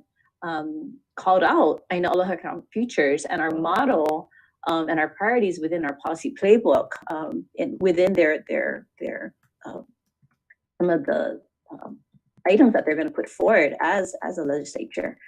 And we're happy to report that a good handful of initiatives that we have been supporting have gone through and is now on Gov's desk to become law. And so we know this. We know that community wants to continue to be a part of the collective solution making. And so when we talk about regenerative travel, I think that's a requirement. That's a must-have. Like, we cannot go back to a situation where there are only a few folks that are making important decisions that are going to affect all of our lives. So why not pool the intellect of the many and find common ground so that we can all find innovative solutions moving forward in service of Hawaii. And can you also share from the 14, you've grown to how many people have signed on to? Thank you. Thank you. So we have more than 2,500 signees onto our declaration. And actually, this is a call out to whoever's listening in. If you'd like to check out our website, please do so. AinaAlohaFutures.com and add your voice, add your leo. And we'll be doing another round of community listening sessions and lift up what community wants. One area is definitely regenerative travel and circular economy. Awesome. And to follow up too, gosh, I'm going to mess this up, but you folks had like a checklist and a grading system. What has been the feedback, or are there any examples of those who've used it, whether it's within the visitor industry sector or not? How have people kind of taken on and actually used it within the working spaces that they do that fit into this platform? Sure, thank you. Us local people, we love to talk story, but we love to take action. And so for us, we want to just create a tool in which people could really operationalize and apply the aspirational aspects of Aina Aloha Economic Futures, and then provide an opportunity for companies, agencies, nonprofits, individuals even, to assess where are they at in their journey of transitioning from the current situation to a business model that is more generative, that is more circular. And so one really concrete example that I'm very happy to share about is through Hawaii Green Growth and our collaboration with them. They invited us to share the AAEF tool. They combined it with their Aloha Plus dashboard and their tools.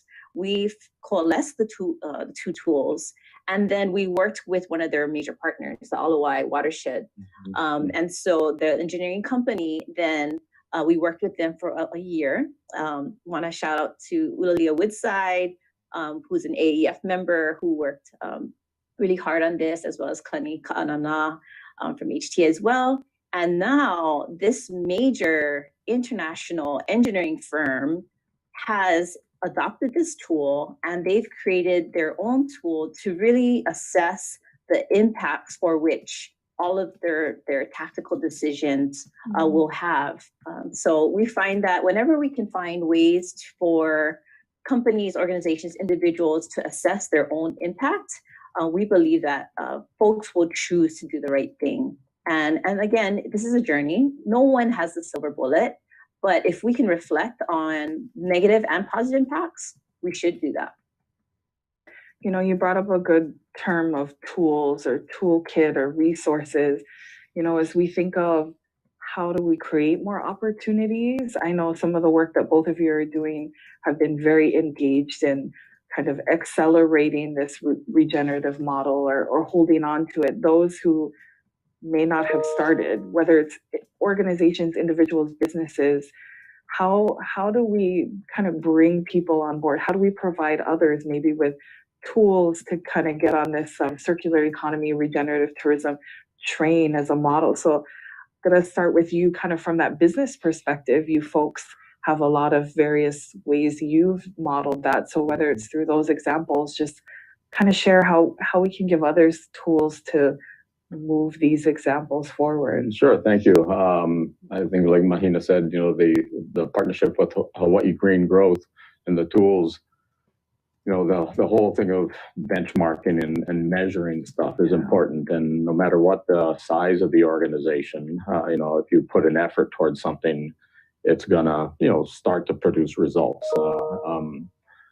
You know, we are lucky that we're large enough. We hired we created a sustainability manager position, and part of that person's duty is to start to do the measurement of different things. And so we actually produced a sustainability report, and we actually have a whole stewardship department that just, you know, manages, you know, native ecosystems. And so that's part of the sustainability report is the data. How many koa trees did we plant? How many, you know, all kinds of different things. And we do native bird surveys and whatever. But I think, you know, to the point of you know, how can others do it? It's just making it a priority, and everybody's capacity is a little different to do that. But you don't need capacity to make something a priority. You know, it's a personal discipline thing. And one thing I liked about what your, you know, some of the values that you start with is the opuali'i thing, and not thing. It's a very great concept. And again, whether you're a large or a small organization, or even in your own ohana, you know, it's your responsibility to take care of your kuleana, and that along with it, you know, requires action. Right. Yeah. And one of the things I really appreciate about your company is that you folks endeavor to hire locals, like from, you know, very near your Kualoa Ranch. I think that's really important, being able to employ kama'aina and folks that are born and raised there. One of our, you know, we're grateful to get back to it. Is you know, years and years ago, we you know, it was important, and so again, you just move in the direction that you need to go. We have a Hawaiian Cultural Resources manager, and then, you know, that person left, and then COVID hit, and so we're just getting back to that too. So, you know, we just look for areas that you need to strengthen, and a lot of times there's no roadmap. You know, there's no, you know, you look at it from a Western model of, you invest here and it's going to produce results there, and sometimes, you know, that answer is not there, and so you just have to go with the na'au and do what you think is right. So I like that. Mahalo.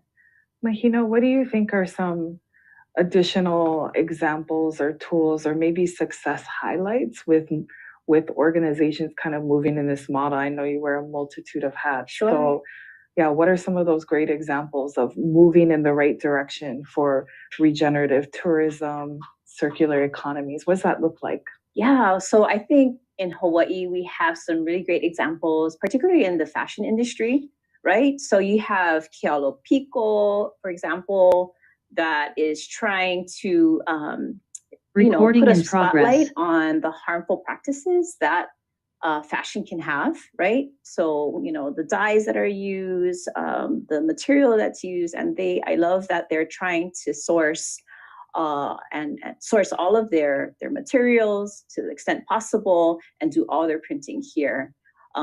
If folks didn't know, fashion is like one of the major contributors to waste globally. So that's an area I think that we are already having some effect. I think the other area is like construction.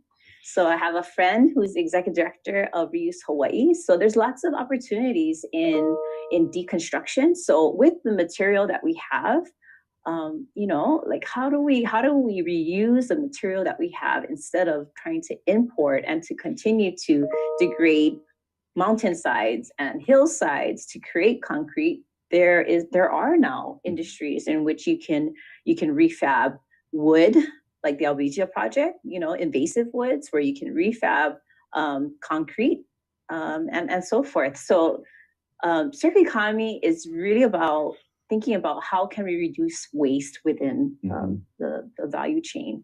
And so we have really great examples, I would say, in these other sectors. Outside of Kuloa Ranch and maybe a few other Aina-based organizations, I think we have yet to create our shining examples. And to me, that's the excitement. That's the excitement of it, right? Yeah. No, that's really exciting. And, kind of teeing off of that for either of you, as we think of that kind of, to some degree, it's ingenuity around we're not going to take the normal route to do visitor industry. We're not going to take the normal route of starting a business. It's about profit that, we're really looking for that circular economy, reducing waste, environmental stewardship and support, as well as, people, planet, profit, that triple bottom line. So as we look into that, how do we just encourage the businesses out there in our community, a lot of them touching the visitor industry, but just that entrepreneurship ingenuity? How do we just continue to foster that within our communities, the youth and the young people growing up, or just anyone really excited about this space? Because I do think the more involved we get businesses and entrepreneurs into visitor industry, the more we connect community, right? So it is a kako thing and not us versus them, or we're separate entities. We're just all one part of the system here in Hawaii. So how do we just get people excited about innovation around this space?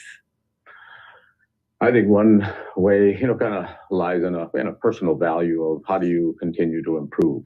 How do you how do you keep pushing? And mentorship, I think, is a good concept, because, and I think, being a mentor, is kind of the result. That you have to have somebody who wants to be a mentee, and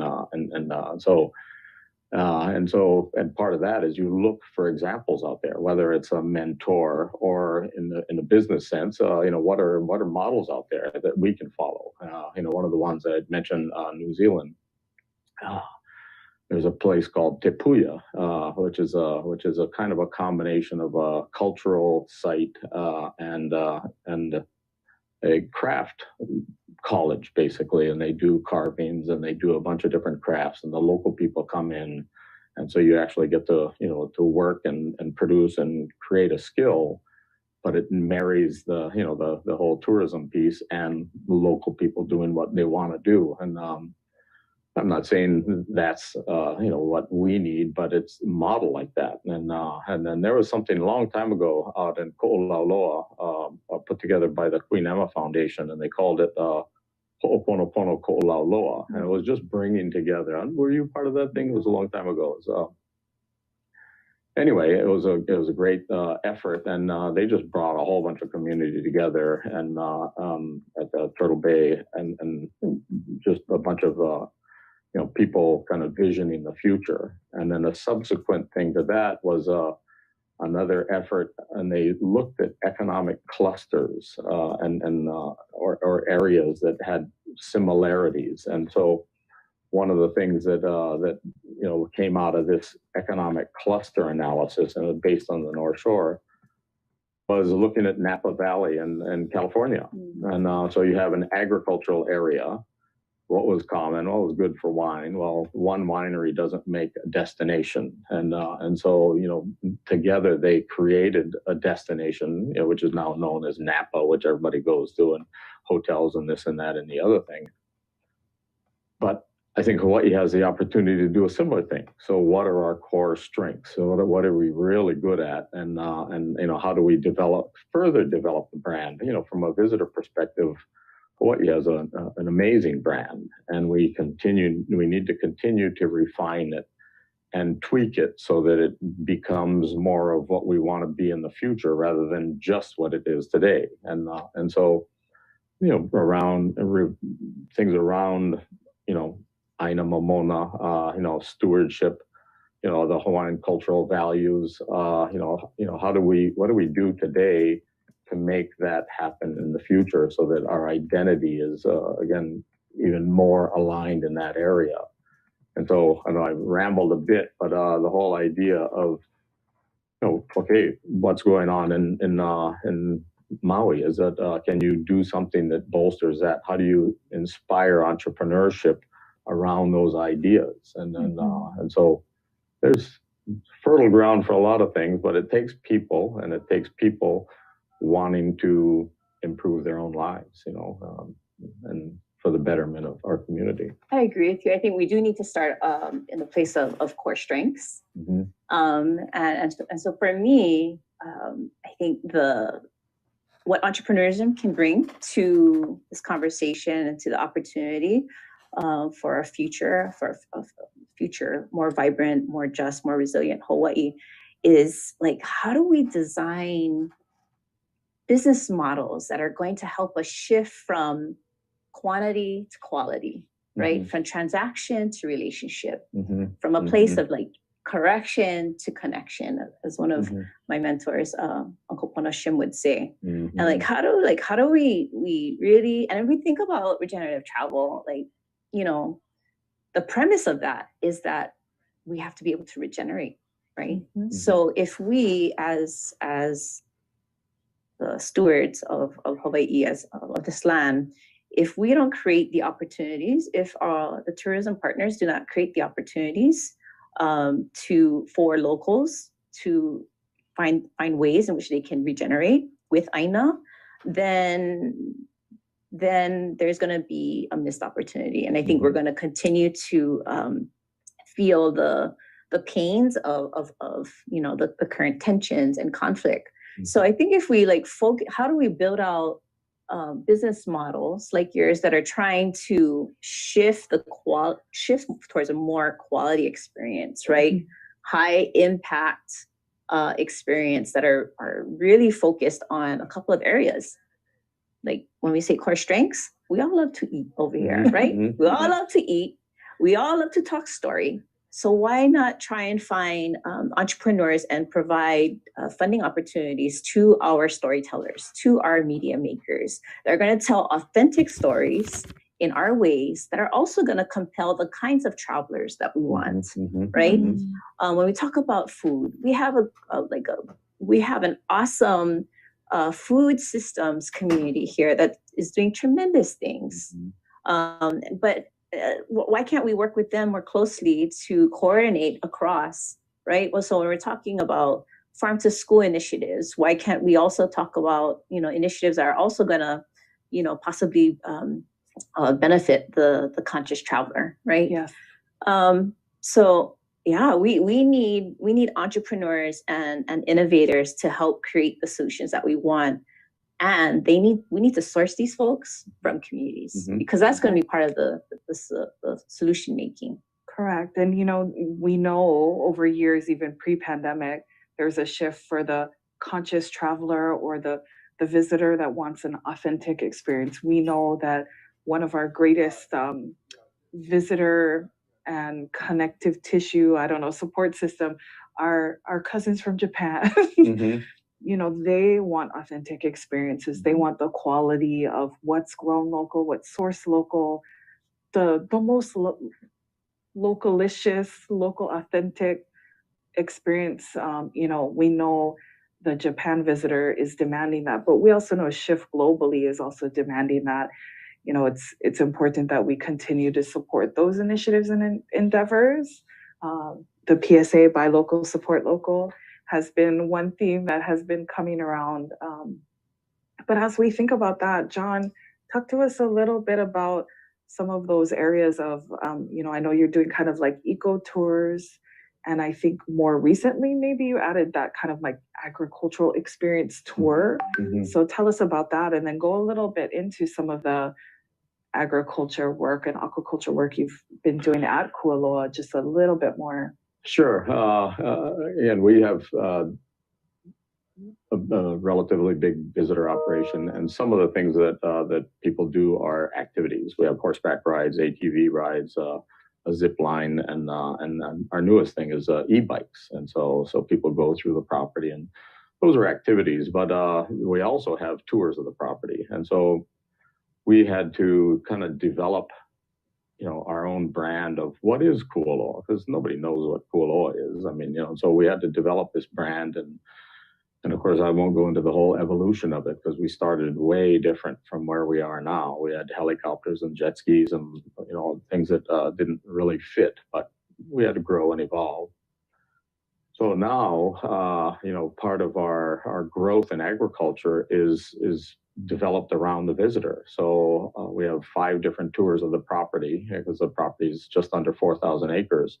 And each one of the tours highlights the ag and highlights kind of what we're doing. And so when we built a piggery, a 6,000 square foot piggery, we put it right on the tour. And so the visitor gets an experience, starting off with kind of an area where it looks like an ancient Hawaiian setting. And then so we talk about how, back in ancient times, there was no imports, no exports, and so I think you had mentioned, it's all about stories. It's all about stories and relationships, and so we tell a bunch of different stories. We have the Hawaiian cultural stories that we tell. We have the agricultural stories. We have the history of the place, and then of course we have Hollywood, which is definitely a benefit. But that's what our whole thing is. How do you tell stories, and how do you tell stories that are relevant to the customer, that really hits their heartstrings, and people like environmental successes, and so when we're developing agriculture and we put it right on the tours, and people go through the taro patches and they go through different areas, and they see, they see the beauty and everything. That's kind of what we try to do, is we leverage the strengths, actually, what I think are representative of Hawaii in general.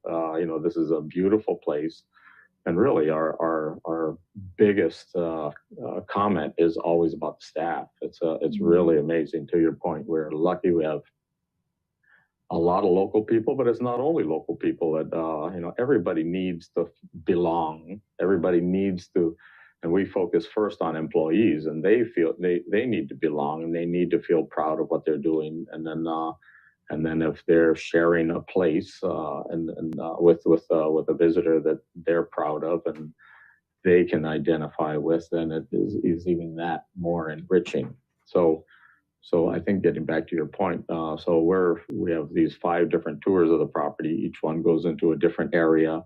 Each one of them focuses on a little bit of agriculture, whether it's oysters in the fish pond or shrimp in an old converted lo'i, or lo'i itself, or pigs or sheep or whatever it is.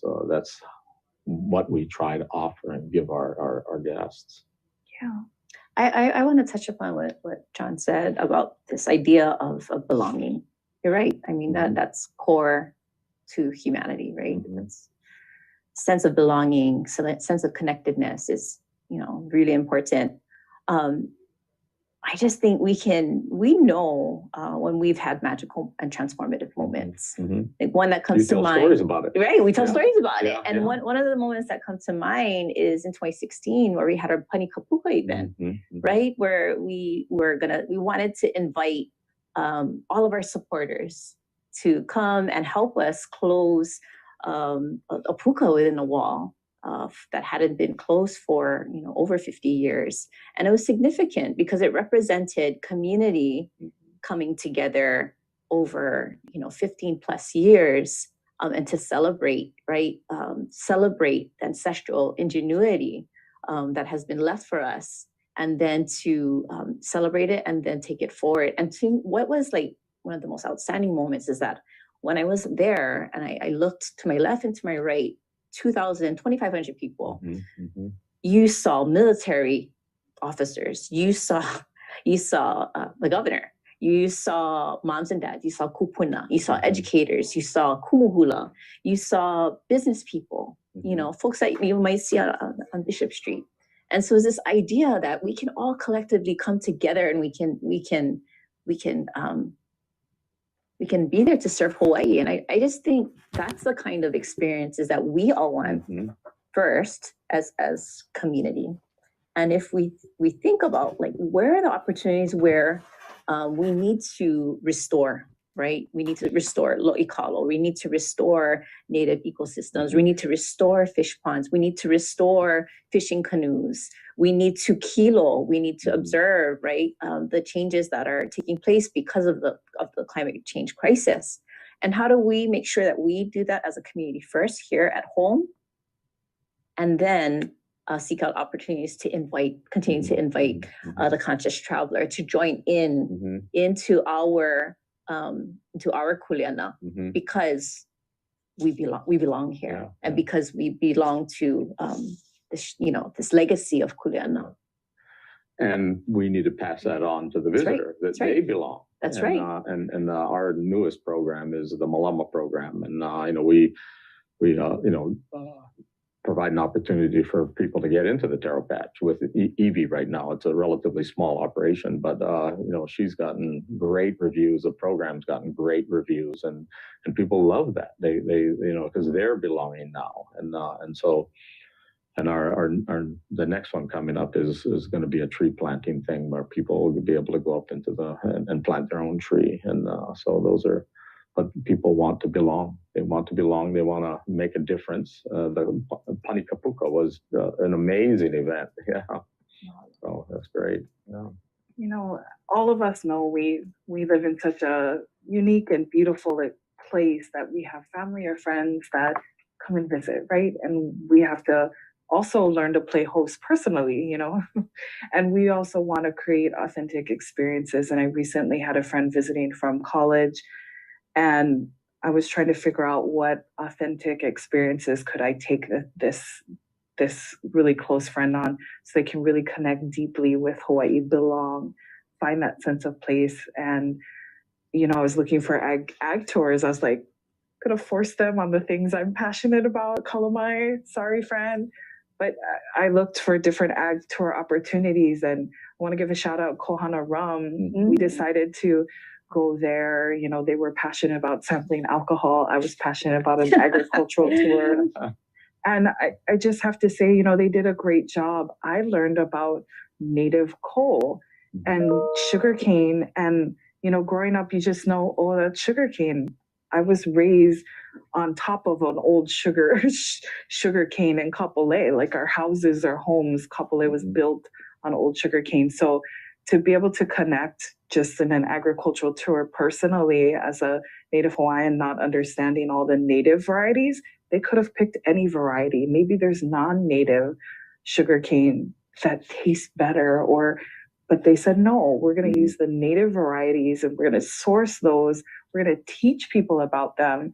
And that's how we're going to create an authentic experience. So I just appreciate that they do that. They also take old barrels and some of that waste and have partners to transition that so it gets fully utilized so they can reduce their waste. So I think there definitely are more businesses and opportunities that in our community for businesses to be authentic, to create more of those authentic experiences. So there's definitely an opportunity to create more authentic visitor experiences.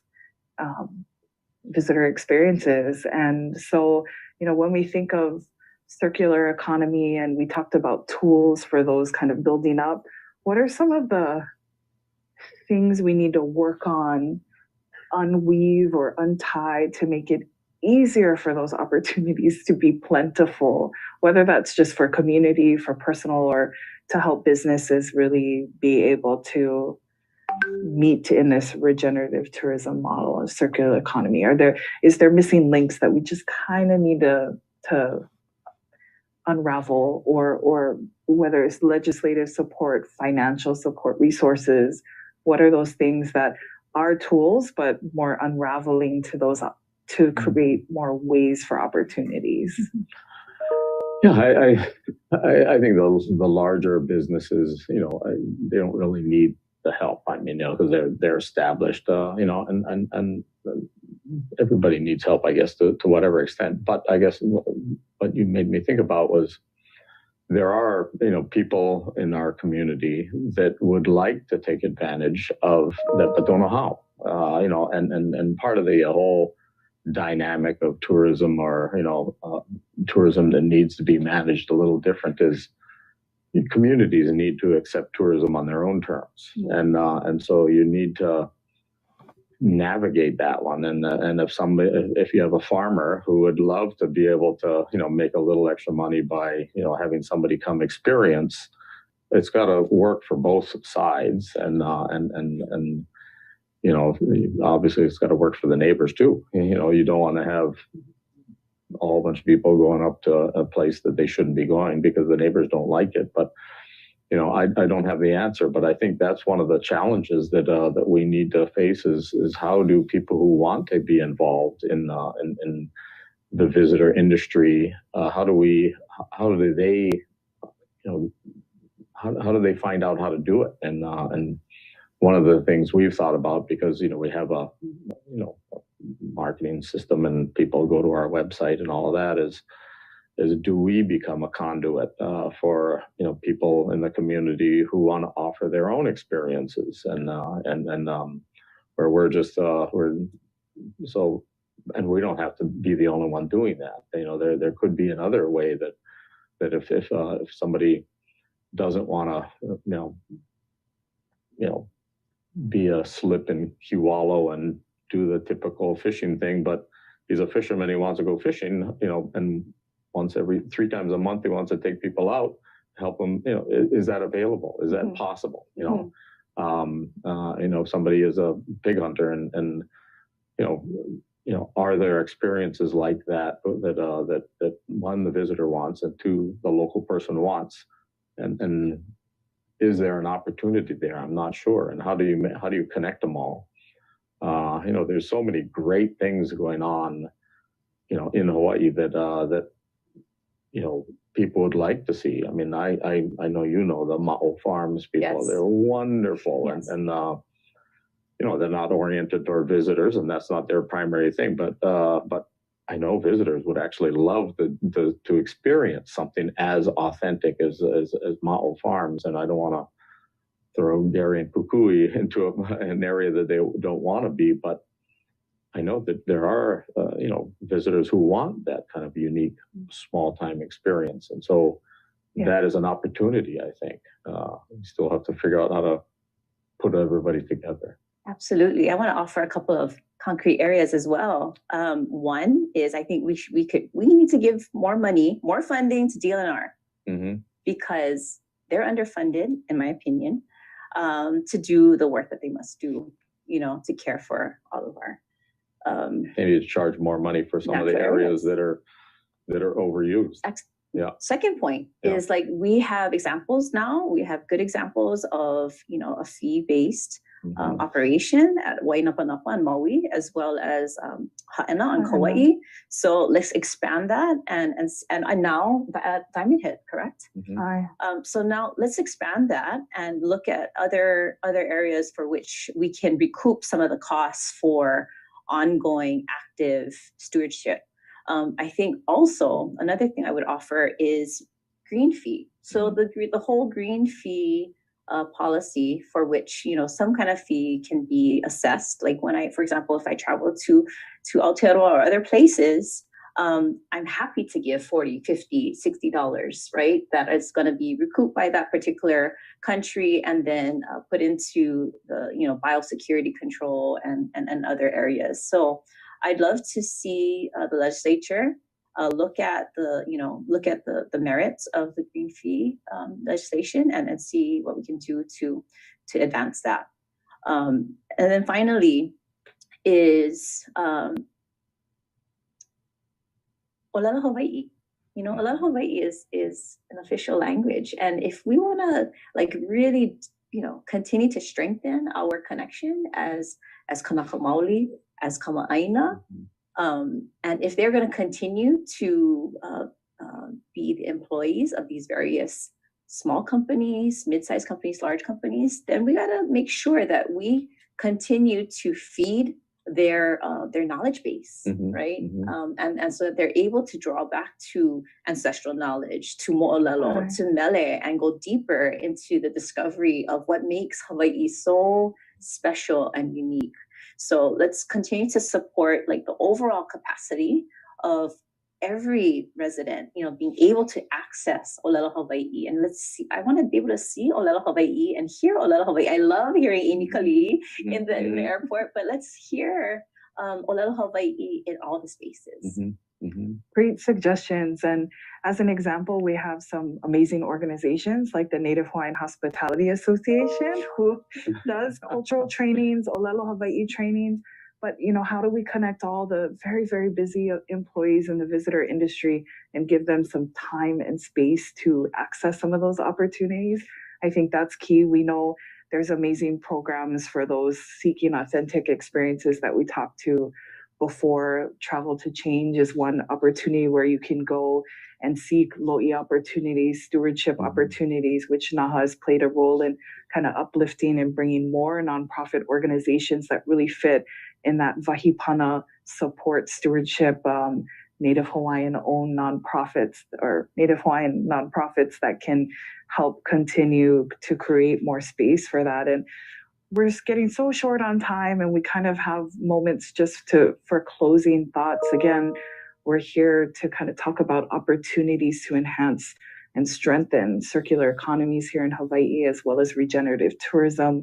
We know that Hawaii Tourism Authority is really focused on Malama Ku'uhome or Malama Hawaii as a core theme. So, and as we close, we'll just give time for each of you for those kind of closing thoughts, or if there's something we've been talking about that you just needed to add an additional comment. It's kind of open floor to you, John and Mahina, to just close us out. Yeah, great. Thanks, Kristen. It's and this has been wonderful, Mahine. Just seeing you again and being with you. I guess I'm an optimist. I think Hawaii's, the core strengths that we have are the people and our history and the culture and the Olelo, all of that. I'm optimistic that we can continue to build. It's one thing to start from a disadvantaged position, but we're not starting from a disadvantaged position. We need to be intentional about continuing to try to attract the mindful visitor. We need to continue to try to develop the infrastructure of tourism and our community better to serve all the needs but I think it gets back to the Opuali'i concept of it really is incumbent upon every one of the leaders here. It doesn't matter what the sector we're in to try to keep on improving. And that whole po'okela, kulia ikanu, and just what can we do individually and collectively to push it forward, and the fund the DLNR. That's a great thing. Charge more for parks. Focus on the stress points, but not just complain about it. Come up with solutions. I feel for the people in Manuili, but too many people going and then in a place that can't accommodate them, and we need to focus on those kind of things. But I'm optimistic. I think we have a great community here. And I certainly appreciate NAHA for its leadership in bringing the culture to the focus of our most dominant industry. So thank you. Hello. So I'd like to just read our Ho'okipa principle for Aina Aloha Economic Futures. We are inclusive and embrace the collective that will call Hawaii home, grounded in the fundamental understanding that is our kuleana to control and manage our resources in a way that allows us to fulfill our role as hosts here in our Aina Aloha. And so when I read this, I think of my daughter, my 5-year-old, and it's really neat because she and I are just been a little bit more intentional. So when we go and visit some friends or family in Kohala or maybe in Hilo, we're making a point to prepare to be a gracious and a akamai guest, right? So the other part of this whole equation is like, how do we make sure that when we go and visit somebody else's home, that we are well prepared, that we don't place undue burden, that we let folks know that we are coming, and that we bring gifts, and we bring our good intentions, and we bring a willingness and openness to learn. And I think, when I get to sit down with my daughter and we have these conversations, they're very enlightening for what we can do in all our small ways and in our large ways. It's like, how do we shift that? How do we shift the relationship to something that is so much more, not only authentic, but it's just more ongoing as well. And I think that we just need to continue to think of our place here, not only in Hawaii, but in the world. And, we had a major climate change report that came out this past year. Many folks, we had a whole contingent that went to Copenhagen. And we know we only have 8 years for us to really reverse the harmful impacts that we have as a human society. And instead of, how do we create the situations that tourism is not the number one depleter of resource, of environmental resource, but how do we make it so that this sector can be the primary contributor to quality of life? I think that's the challenge before us.